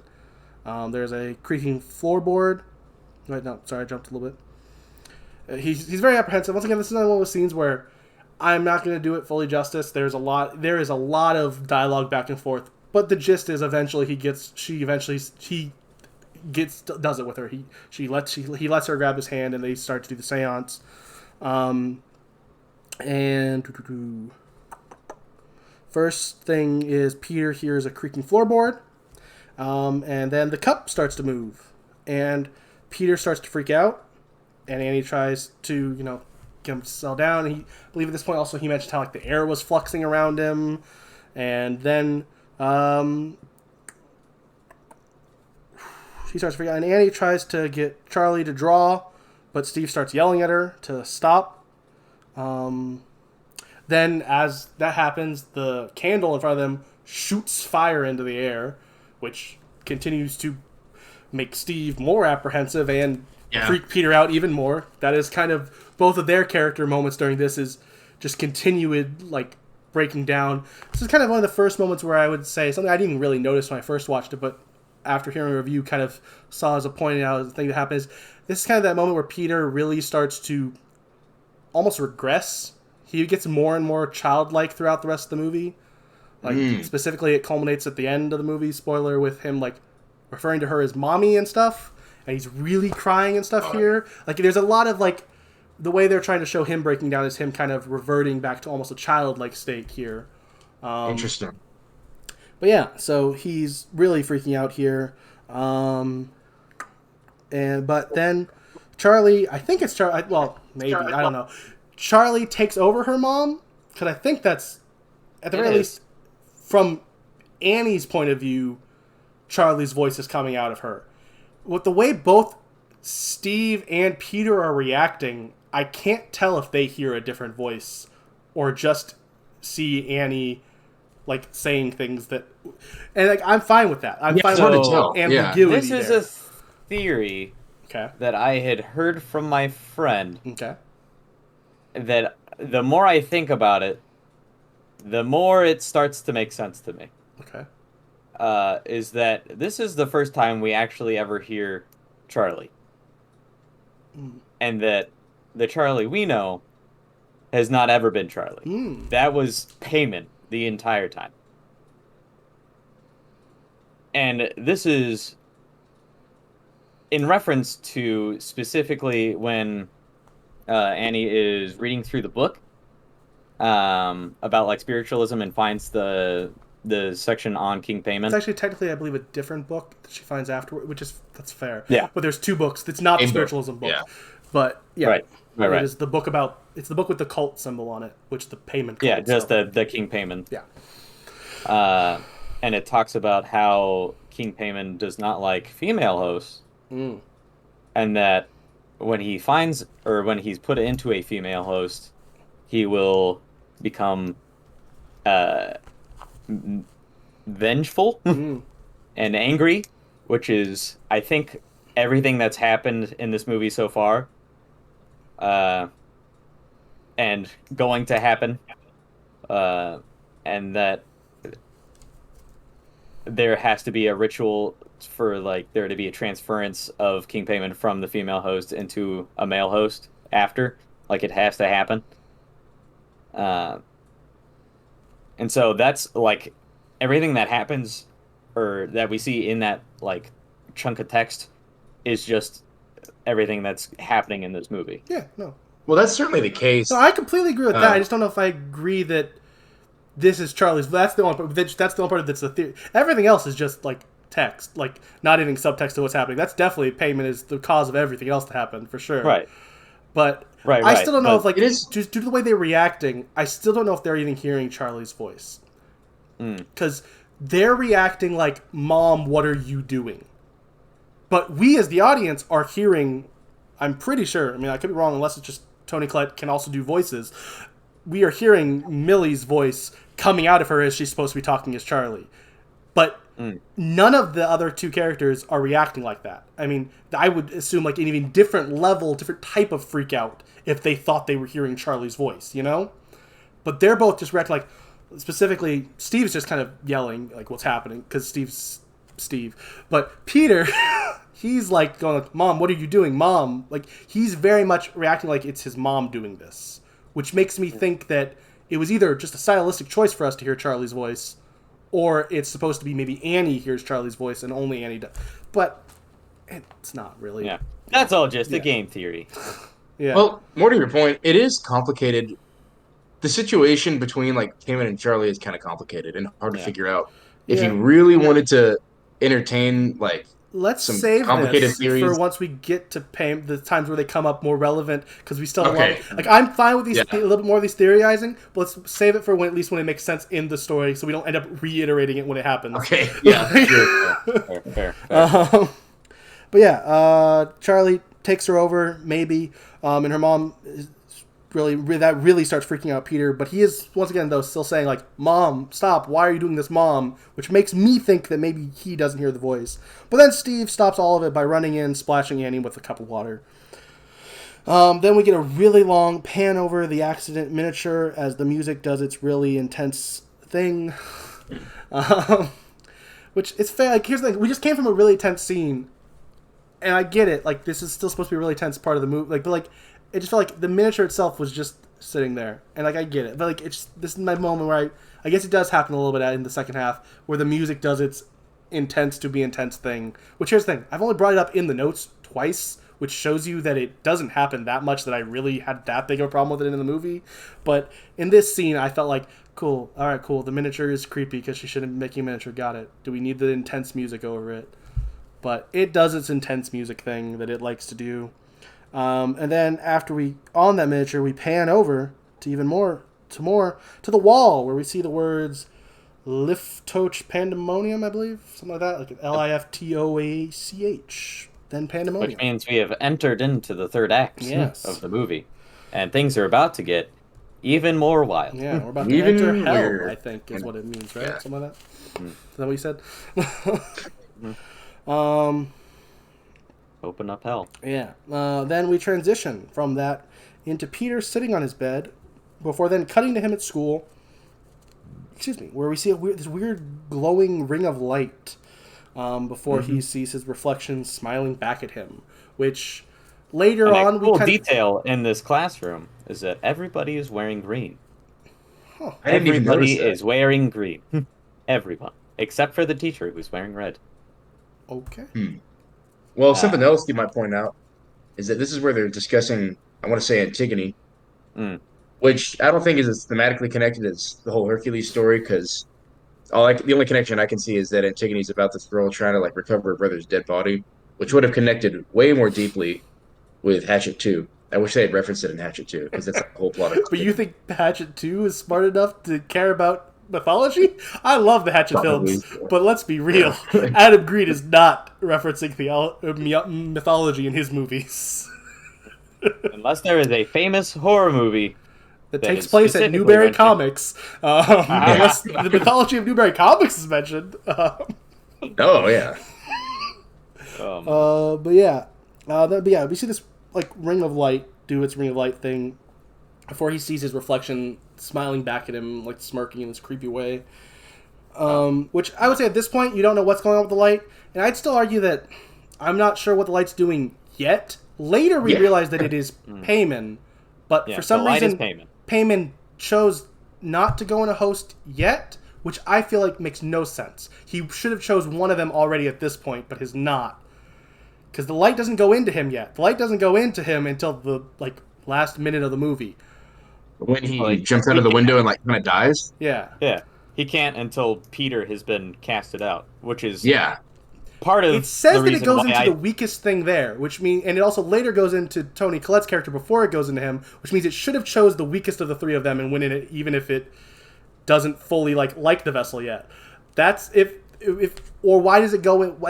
I don't think the movie. I'm sorry, the movie does not explain it well enough that it makes sense for it not to be in something yet. If for it to then choose to go in later, they're all broken at that point. It should have chose the brokenest. We got to keep breaking, I guess. I mean, that's fair. It waited until he was the most broken before he was the worthiest of vessels. But it also chose her at one point to beat. I don't know. I feel like there's a little bit of issues with the Payman side of that. Which, here's the thing. It's not a big issue. I still enjoy the movie. But I don't know. I just feel like it makes no sense for Payman to be able to float around here, but then choose. I don't know. Maybe it's a choice. Maybe he chooses when he goes into people. And it's not specifically the ritual that did it. Yeah, I think, well, Peter was supposed to be the permanent vessel. But I still feel like maybe he can jump from, person to person, quote unquote, because, Annie did say the whoopity woo wah woo ha. And who knows, maybe that opened up her body as a vessel to Payman, which probably it did. But then why? But other than because it's a really cool shot later, why didn't it go into Annie already? It's not explained, and that's fine. Not everything has to be explained. But I'm sorry, I get it. You like this movie more than I do, and that's fair. But that is an issue. There's no explanation for why it chooses Annie later, but not yet, and it doesn't choose anything yet. It says, it chooses the weakest person, but they're all pretty weak and broken. That it could have chose one of them yet. Also, it went into Charlie before when she was a baby and not weak. She wasn't broken yet, so. We don't know. Well, I mean, no, we do know when Charlie is a baby. Yeah. And it's not like she was broken already as a baby. She was just the weakest because she was a baby, which shows that it just chooses whatever's weakest. Let's say most vulnerable, which we don't really. Sure, you're right. That's a pretty loose. You're right. Uses the term vulnerable, not weak. You're right. But the point is still, it should have chose the most vulnerable already, but hasn't. Right now, it's just a cool light effect that floats around. I mean, it's cool. It's imply that rituals have to keep happening. I guess, certain things have to fall into place with the spells and whatnot.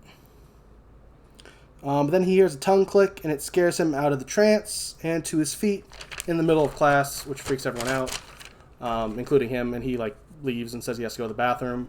And then he apparently off screen calls Steve, and so then Steve relays this call to Annie. Because he's telling her about hey, he's worried about Peter and how Peter's worried about this vengeful spirit that's after him, and he kind of goes, "Oh, well, it's not my fault," and hangs up on him, and then immediately gets another call from the gallery, who's really nice to her and is just like, "Hey, yeah, very sympathetic. Do you want it? If there's anything we can do? If you need us to move it, we can. We understand what's going on," and that apparently completely sends her off the deep end.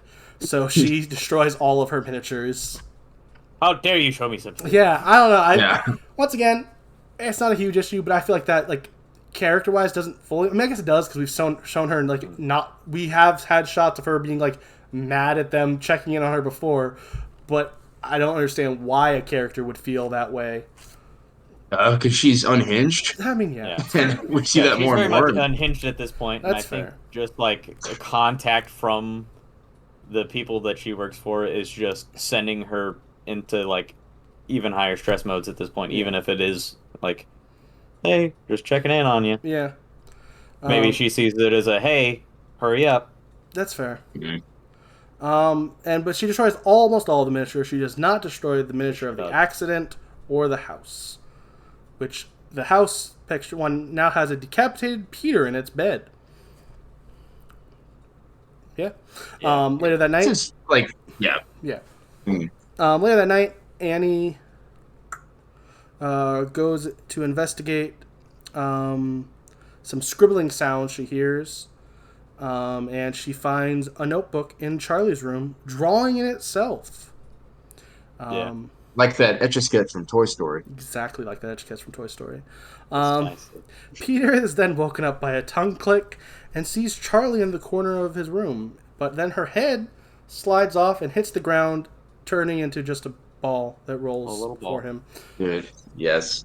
Awesome. Then a dog shows up, which I don't remember. Maybe it did before. Was this the first? Did they have a dog that we saw in any other scene, or is this just a random? Like, I'm fine with that either way. I just don't remember if we saw a dog. Oh yeah, they greeted it. I don't remember a dog. When they come home from the funeral, they greet it. Okay. Yeah. Okay. So it is their dog is in the room. It's not. Yeah. There's actually a dog there. It's not like just in his head, which is either one. I just didn't know. There's a dog there. Apparently, their dog. Growls at him. Or at him. The room. Yeah, it's growling at the room. Before some hands start grabbing at Peter's head and pulling him down onto his bed. Before his mom comes in to check on him. But then he accuses her of trying to pull off his head because he thinks she was the one who did it. And we're kind of led to not know. We're led to not know, which I'm completely... Like, there is an ambiguity of, did she try to pull off his head? Or was that just him? Like, which, here's the thing. Knowing what we know later in the movie, I would say that this is all in his head. And her character, even though she is gone crazy, has not gone crazy in the way that she is trying to kill her family.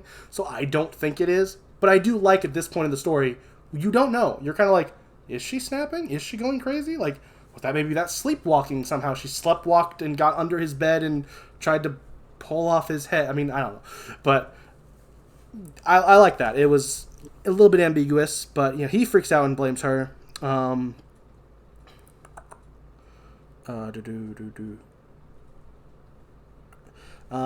says that she'll fix this, and then we see the wind blowing the notebook pages, and it's revealing there's like these drawings that look like drawings Charlie would have done, because she has a very distinct art style. It's not quite good, but not quite bad. It's a weird art style. It's hard to describe, really. Something I like about it. Looking. Yeah, and the thing is, I've ranted and raved about kids' drawings from other movies before.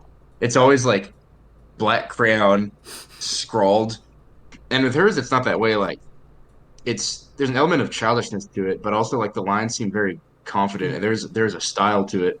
Yeah, and it's not just like, big gaping black circle eyes. I'm drawing ragged through the paper. Look at that. Look at how crazy my kid is.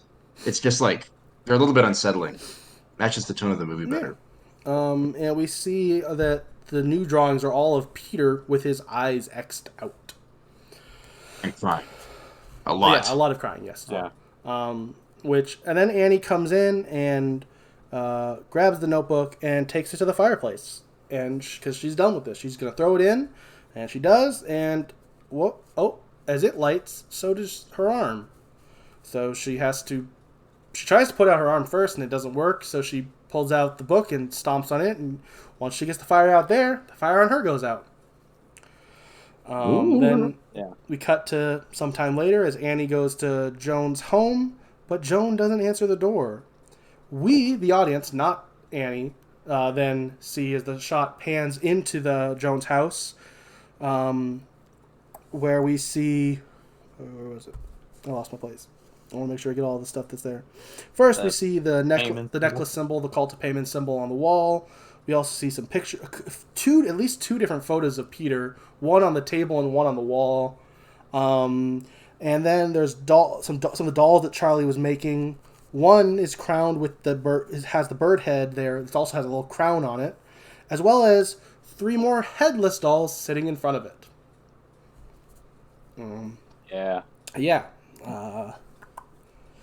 No, they're not headless dolls. They're 3 other animal heads. They're headless. They're 3 other animal, like small animal heads, like a little squirrel head and stuff like that. Then Annie sees the floor mat again, and she leaves. Then we cut to school, and Joan is there, and she's just yelling at Peter. She's telling him to expel himself out and get out of the body. Yeah. He freaks out, understandably so. Then we head back to the house, and Annie starts going through all her mom's stuff. First, she goes through a box with welcome mats with hers and Charlie's name on them. Then she goes through the other box of books from earlier, and she finds one marked with the necklace symbol after discarding the spiritualism book. Then she finds a different book. Oh, wait. Oh, no, I'm sorry. I guess that's... I trust my notes more than I trust my memory. Then apparently not the book with the cult symbol, not the cult payment symbol, a different book she grabs after that has the stuff in it.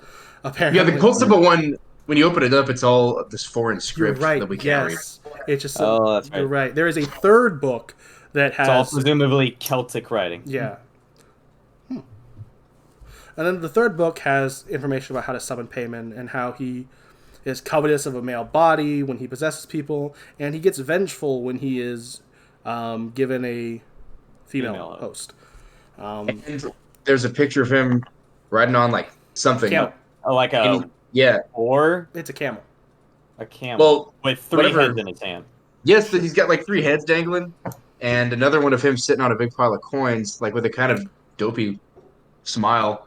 I want to apologize for our audio listeners if it even picks up. I don't know if you guys heard it or not, but I'm starting to hear fireworks because we're recording this on the 3rd of July. So if you hear fireworks come through on the podcast, I'm sorry. I just want to preemptively apologize in case you hear it. Because I'm hearing it and getting angry. Because those are illegal in my state, and they shouldn't be happening. Especially when they're irritating me. But yeah. I'm sorry for cutting you off there. I just wanted to preemptively apologize in case people are complaining. Because they might complain, and that's fair. I would complain if I don't hear anything for what it's worth. Okay, that means hopefully... No, that doesn't mean anything. Because that means Discord is cutting it out. That doesn't mean my microphone isn't picking it up. Because I record my audio locally. Ooh, locally grown audio? Yeah. Homegrown. No preservatives. Where we left off on the... Then she finds a photo album, which is linking her mom to Joan, and then linking the two of them to a cult. You see a shot of, her mom being showered with golden coins. Yep. A golden shower, if you will, as it's definitely would be known. There's no other meaning for that, right? No. The best name for it. Well, I think it is. What else would you describe that? She was showered with gold. Yeah. Then we go back to school, and Peter is led to a classroom by the Ring of Light. Then we head away from the school, back to Steve, who gets an email from the cemetery showing Ellen's grave has been dug up.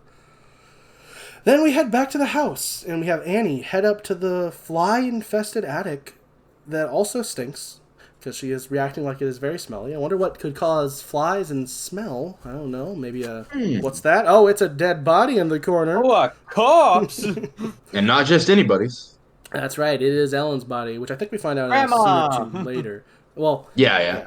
We actually don't fully find out for a while, because at first you just see a headless body in a dress, and you go, that's probably Ellen's mom, or probably Annie's mom. But, like as Annie mentions, we don't know for sure because she's all black and has no head. But yeah, she finds the body. Then we go back to school, and Peter's zoning out. And then we cut back to Annie, who sees it's the headless corpse of her mom, and she sees the symbol etched into the ceiling. Then we head back to the class. Once again, this is one of those moments in a movie where in the movie, I love it. I love cutting back and forth. But when it comes to taking notes, it is so irritating when movies go, here's 2 seconds. All right, back. 2 seconds, back. 2 seconds. It's like, there's so much I have to write about just transitioning to scenes. And we're back in the class, and Peter is hearing the tongue clicking all around him before it stops. His arm juts up into the air, and his face is contorted before he smashes his head into the desk twice before snapping out of it, screaming and bleeding. Which this is one of those scenes where I both respect it and think it's stupid. You'll understand why as I explain it. There was a little bit of method acting here where Peter's actor Alex was so into the concept of this character and he didn't even introduce himself as his real name until the last day of shooting. And this scene, even though there was protective foam on the desk, he hit himself hard enough to draw real blood, which I both respect and think is stupid.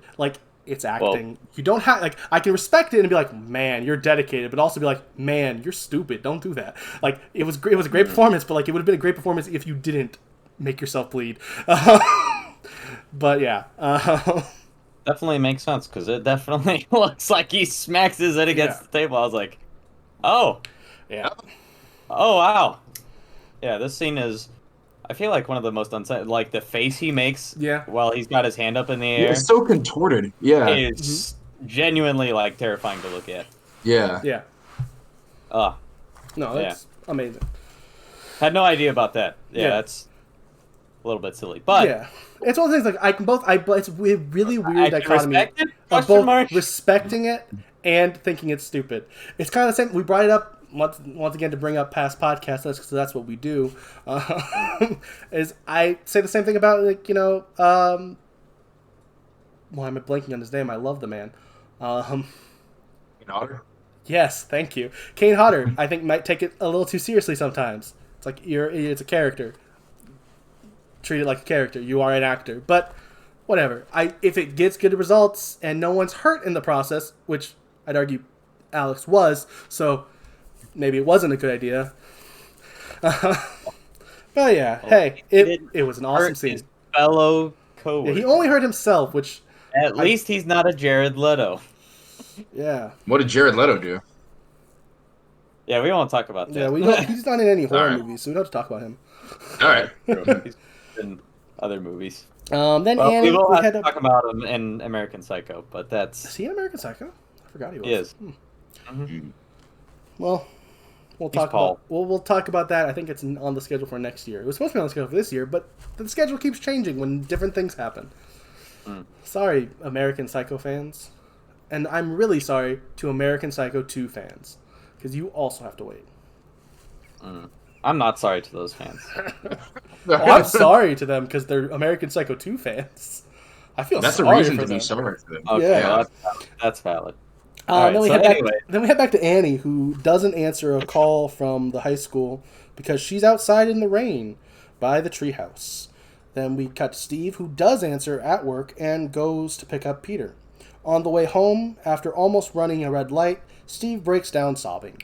And this is kind of that scene where I talked about how they still beautifully done slow breaking down of Steve as well. He seems to have been keeping everything under control for most of this, showing almost no emotion. But they still have this scene, which shows that it is what's happening, understandably so, is breaking him as well. Yeah.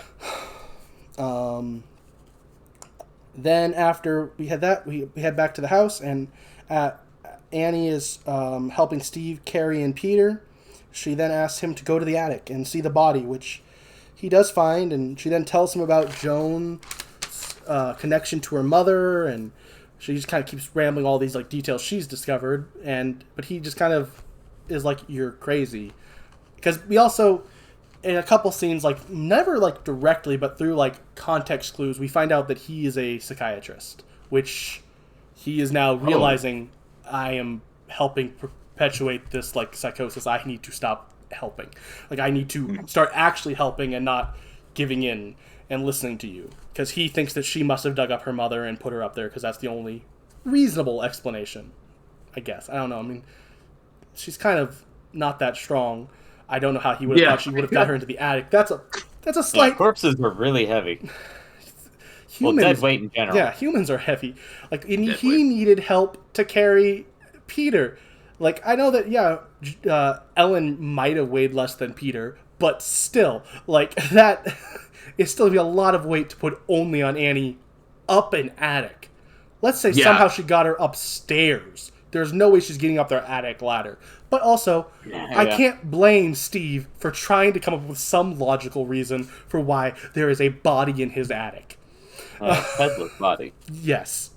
And then Annie continues to try to explain that she's somehow linked to the notebook and how something is after Peter, and he hesitantly follows her downstairs and because her plan is to throw the book into the fire, and even though it's going to kill her, she doesn't care. She's very emotional and amazingly acting in this scene, and she tries to get him to throw the book in the fire, but he won't because he's worried about her mental health. This is that moment where he directly says, like, I'm done. I can't keep giving in to what you're doing.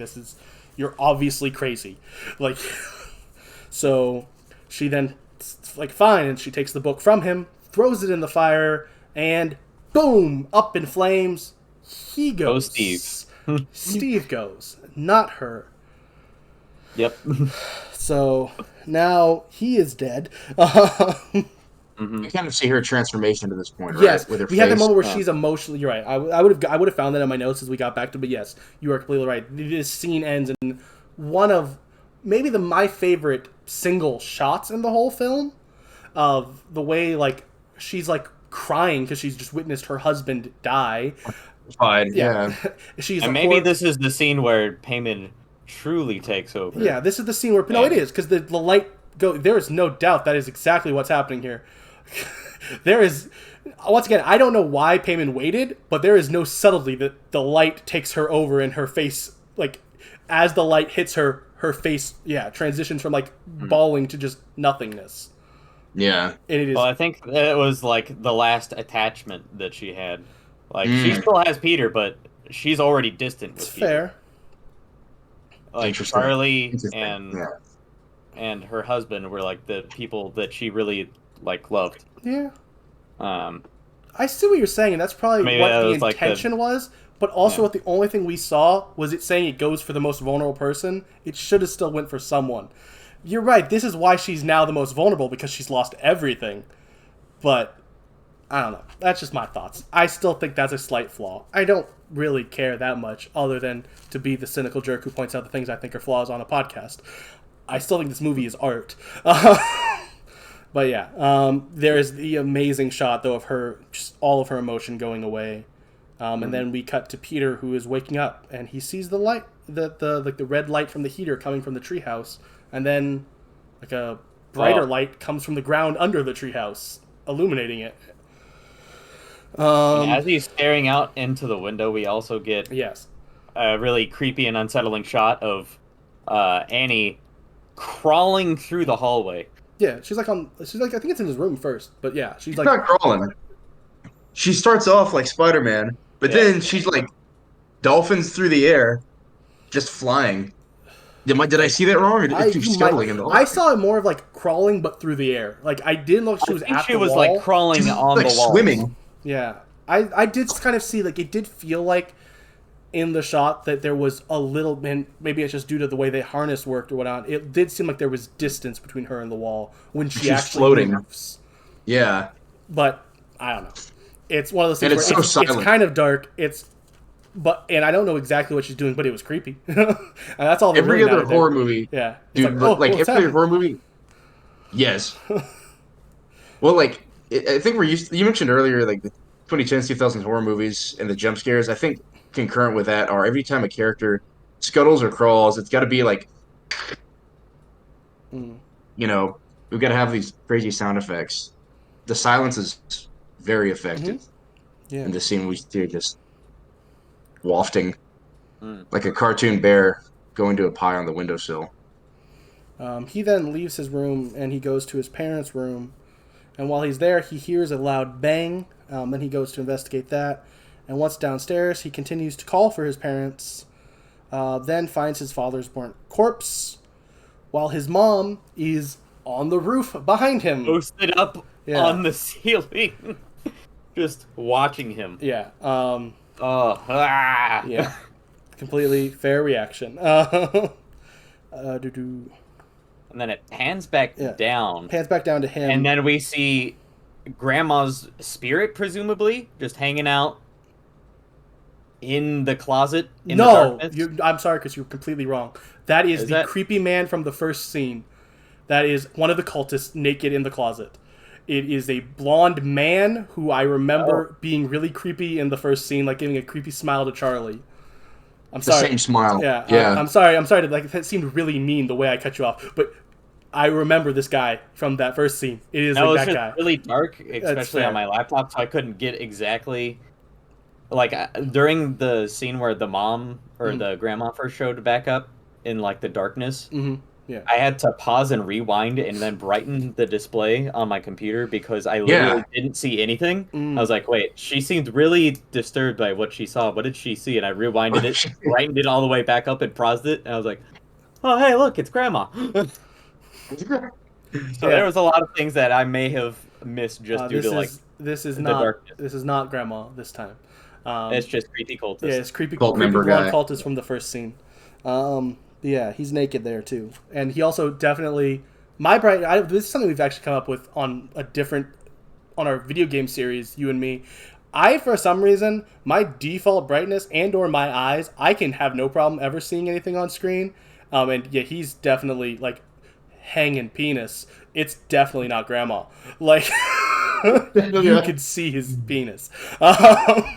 So unless Grandma has that, which we never saw Grandma naked. So, but yeah,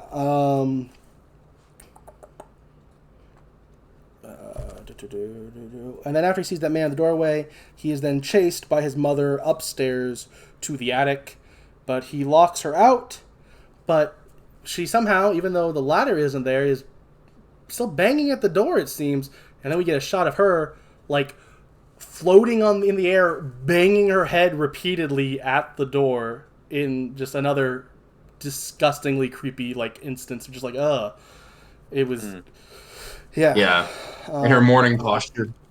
Yeah, and as she's banging the door, he's just begging her to stop, and this is kind of that moment where I noticed it at the time but didn't see what I think at this person's review is probably right about is the digression of his character of he is calling her mommy throughout this whole scene, like, mommy, please, like, mommy, why are you doing this? Like, which definitely he's also been crying a lot more. Like, I definitely think there is an intention of him being more childlike now because he's the way he's been broken down. Which is probably again in like reference to him becoming more vulnerable until he's finally being like cast out of his own body. Yeah. Is this also the moment where we see another cult member behind him? Not quite. It's coming up. But yeah. He then finds Then he finds a. I can't tell what that says. He finds a. It's candles. That's an N. It looks like a U. A circle of the candles surrounding where his grandma's body was previously. It's no longer there. Instead, there is a picture of him with his eyes X'd out. And then he turns around and sees 3 more naked cultists behind him waving at him. And that freaks him out, so he jumps out of the window. No, not yet. I jumped. No. You're right. Then he sees his mom. You're right. Sawing her own head off. Yes. We forget that part. I forgot that part. The cultists are right before he jumps out the window. I am right about that, but you are completely right that I skipped over. Yes. His mom, one of the most unsettling parts of the movie. Yeah, floating above him. It's actually once again just so beautifully done in the sense of like, at first the shot is on him after finding the picture of him on the ground. He hears the squelching, the like sounds. Yeah, but you don't even hear the saw at first. You hear the sounds of the meat being like cut and the blood. It's disgusting. Yes, like it is. You hear that like what? And then he looks up and sees his mom like almost sawing off her whole head. Not quite yet. As he then sees 3 more naked cultists who wave at him, and he jumps out the window, hits the ground, and is like knocked out. And then we still hear a little bit more sawing before it gets faster. It gets faster, and then stops, and we hear the head hit the ground. And then another thing I didn't notice, but saw someone point out in the video, on this shot of him, before the little ring of light comes into him, we see over His him shadow the leaves? shadow of his... No, that's the shadow of his... It's a headless shadow of his mom floating over to the treehouse. Because she's in the treehouse, like, immediately. Well, we also see like her total form. There's a shot of the treehouse, and we see her like. Headless Yeah, body yeah. being But at first carried we up see, inside like, of the it. shadow go over him. I did not notice Yeah. that. That's creepy. Yeah. It's a headless shadow. So unless his shadow is headless, it was not his shadow leaving him. It was the headless shadow floating over him. All right. I don't know. I feel like it's probably his. I don't know. It's headless. I'm pretty sure it's hers. I feel like that can also be like symbolic, the headless shadow, Or of him finally being or hear me out. cast out. Hear me out. This movie is artistically beautiful in every way, and you are adding a little more than it's there. Because of how much other times it does do great things like that. I don't think this one, because it doesn't come from him, it's above him and floats over him. Like, it never, like, leaves him. It starts behind him and floats over his, like, where the camera is. It passes over him. It doesn't come from him. That's Alright. not the way I remember it happening, but I watched a Alright. video on it, like, right before this. And I mean, maybe Okay. I don't know. It really... but also what I it feel comes down like that doesn't make any sense because his mom's soul would have already been gone. it's not his mom's soul. It's literally the body floating over him. Oh, It's literally the headless body. And the shadow it casts on him. In the gotcha. moonlight. Yeah. Okay. Yeah, I wasn't tracking with what you were saying Gotcha. at first, but that does make sense. Okay. Then the little wisp of circle of light floats down to Peter, and he gets up and follows his headless mom, who is now floating into the treehouse.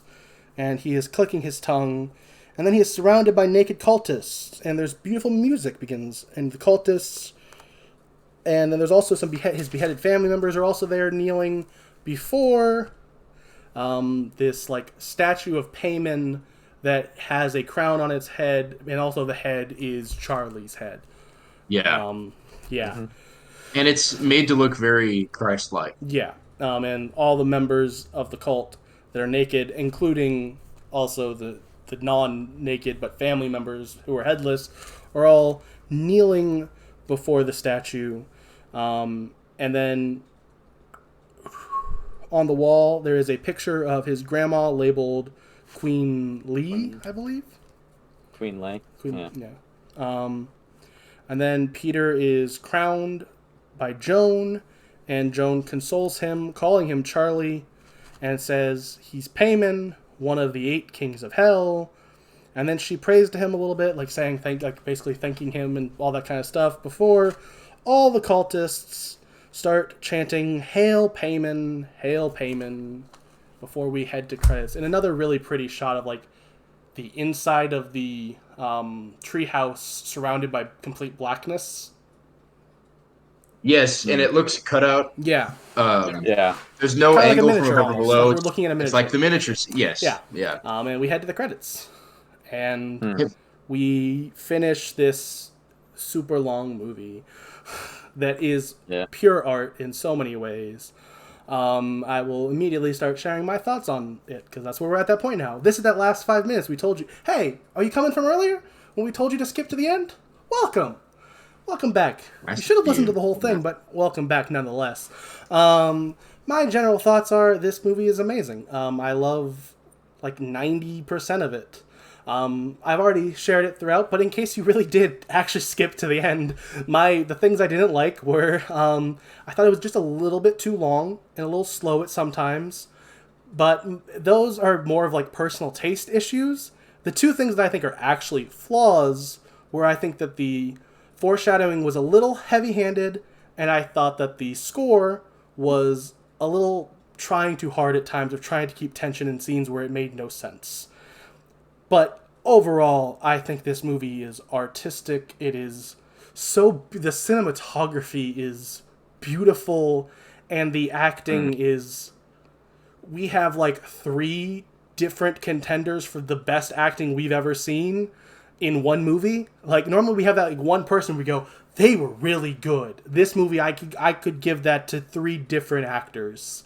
I could genuinely say I think Alex Wolff, Toni Collette, or Gabriel Byrne all could be. If you wanted to make the argument that they were some of the best actor we've seen so far, I couldn't argue against it. Like, the only argument I might have against it is if you tried to say, like, Gabriel Byrne, I'd go, I don't know, he was in the movie with Toni Collette, and she might deserve it. Like, that's how great this movie's acting and direction was. I think there are I think there was a little bit of issues with some of the payment side of it. Once we got to a little bit closer to the end, there might have been a couple issues I had with reasoning for certain things, but overall they were all minimal. I still love this movie. It is great. I'm very glad we watched it. Yeah, that's my thoughts.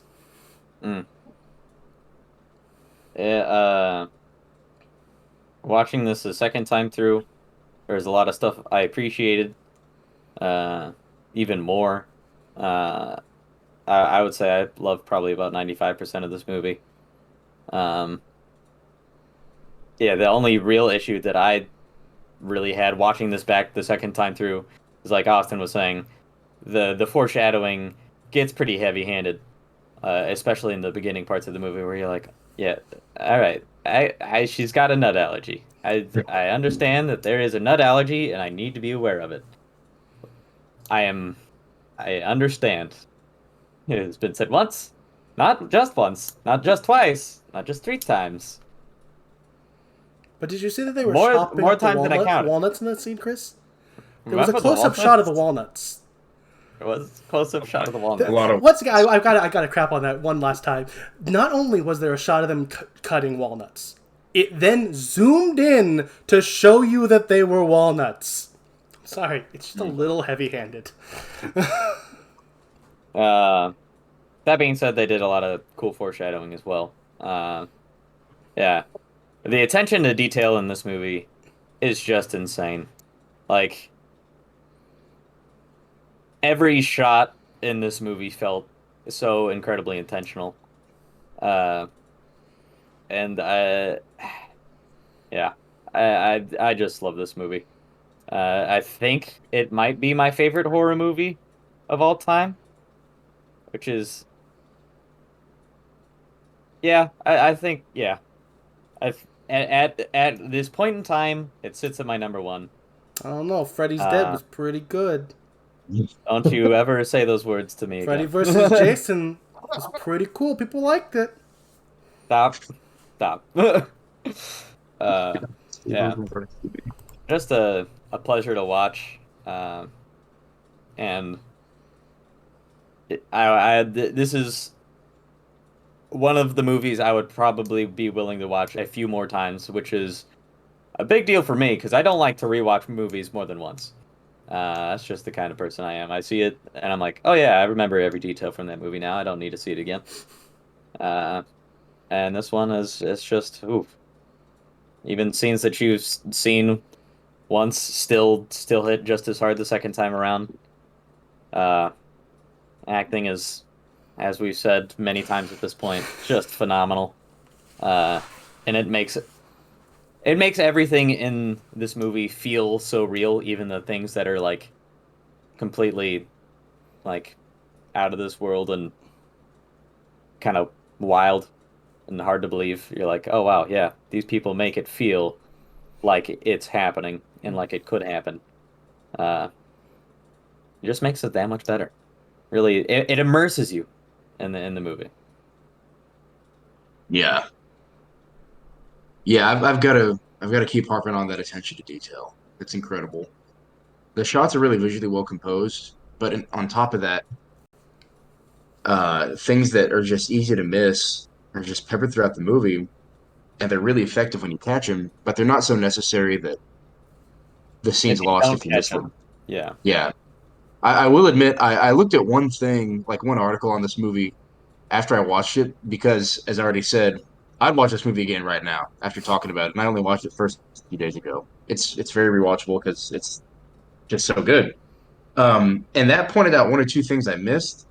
One of them was that Annie is wearing her mother's necklace when she's giving the eulogy. Didn't catch that. One thing I did catch was that there's a scene, just for example, where Peter is leaning out the window smoking, and just as he goes back inside, it's cold outside, and we see to our left, like right next to us, where the camera is, a breath, like a puff of breath in the air. Yeah, somebody watching him.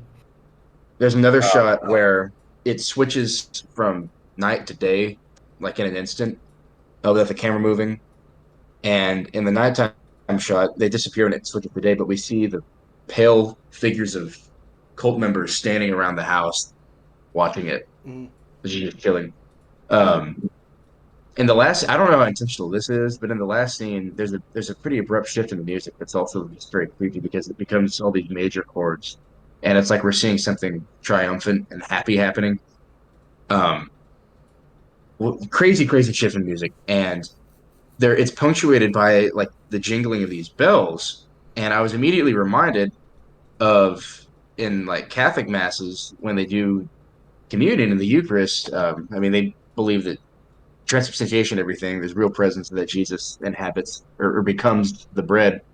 And that's when they have that Eucharistic prayer, they ring these bells that sound exactly like the bells in the movie.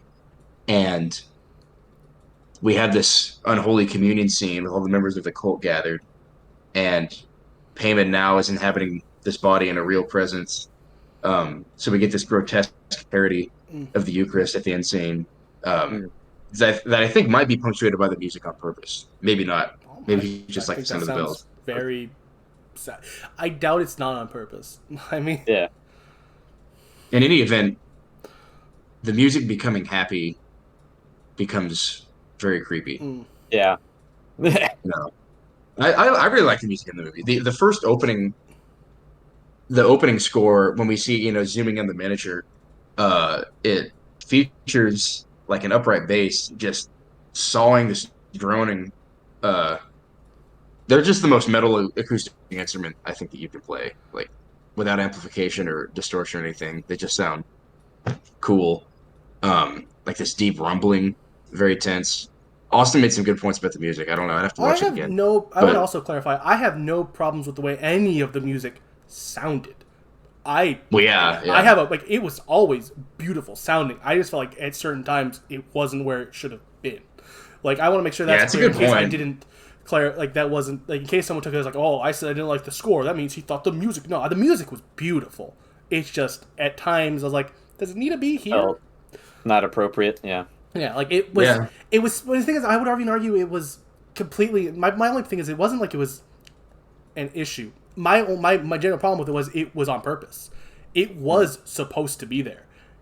The intention was we need to build tension in every scene, so here it is. And I'm like, you made an amazing movie. You're trying too hard here. Stop. This scene didn't need that. But some people might go. Was it Ari Aster's first film? Yes, it was his first film. But I don't know how much of the score he actually did. Like it's one of those things where does directors actually have that much say over the score? It depends. So I'm not even going to blame Ari Aster specifically because I don't know. Yeah. It is one of those things where it is not directly under the director and writer to score, like to know exactly what's happening in the score. You hire what's the word? The person Composer, yes, thank you. You hire your composer to make the music for the movie. You don't. He might have had a say in it.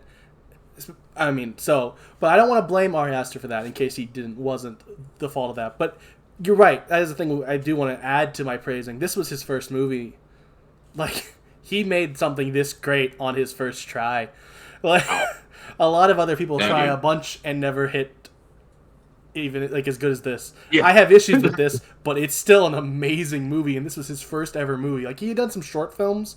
I looked at his IMDb. He had done like 5 or 6 shorts before this, but it's not the same thing as a feature-length movie. No. And so he made he's only made 2 so far, this and Midsummer or Midsommar, whatever. Which I still need to watch, but well, it's on the schedule for a while down the line. Like this was initially before we started the Bois Choice project to give Chris a break from slasher films movies. because it's a good break. There's a lot of slasher films still coming because there's a lot of really good slasher films out there. There's a lot of, especially franchise-wise. So we have a lot more of those coming. But we're not quite done with Bois Choice. Because next week, it's our boy Isaiah's turn because I've choiced. Chris has choiced. Isaiah, what's your choice? My choice... What are you choicing? I choiced The Lighthouse is what I choose to choice. All right, that's right. Next week, The Lighthouse, the final of Bois Choice, Season 1. Yeah. Spoiler, we knew that a few days ago when Isaiah revealed to us that he watched his choice instead of my choice. Oh, we knew his choice actually back on the zombie recording day, but he just watched the wrong one first. So good. We will be watching. It's your courtesy peek behind the curtains. Yeah. Isaiah, I just want to make sure it's also clear. Isaiah will never live this down. I will not let him. It will be a recurring joke. I'm okay with it because there are so many other blunders and bungles that I've committed. So this is the first one that we've really mentioned on the podcast. Those ones were so off the podcast, it would be weird to bring them up. This one... And most of those we started recording and doing an audio check, and Chris just said to say some words for the audio check, I can't wait to discuss Hereditary. And I was like, you can't? I can wait. I can wait a week longer to discuss Hereditary personally. But so next week we're actually covering The Lighthouse. Or there we go. Isaiah will probably cover the movie we're watching afterwards, and we'll have to post recording again. Just don't tell me what it is. I won't. Because if you tell me, I'll watch it. He will watch it, and we will be discussing. No, it's okay because you already watched The Lighthouse. We're fine. Oh, I can say whatever I want now because you already watched The Lighthouse when you were supposed to watch this movie. Yeah, twice. I love The Lighthouse. But next week, The Lighthouse. But first, the outro. Hey, did you like this podcast? Please leave a good review on the apps. Please help us get noticed. It's an algorithm-based thing. Please give us 5 stars. I hate to say this because I listen to podcasts. I hate when I hear people say this on podcasts. But realistically, as an online content creator, I get it. Please do what we need you to do. And hey, if you don't want to do that and you like this podcast and you know anyone who likes horror movies, tell them about it. Please, I would love for this audience to grow. Because here's the thing. I like horror movies now, and I like these guys. I'm going to talk about horror movies with them every week going forward until we stop. Even if you don't listen, but it'd be cool if people listened. It would be pretty sick if people listened. So tell your friends, subscribe, all that crap. I'm Austin, joined by Chris and Isaiah, and we will see you next week for The Lighthouse. Bye-bye. Yes. Bye-bye. Bye.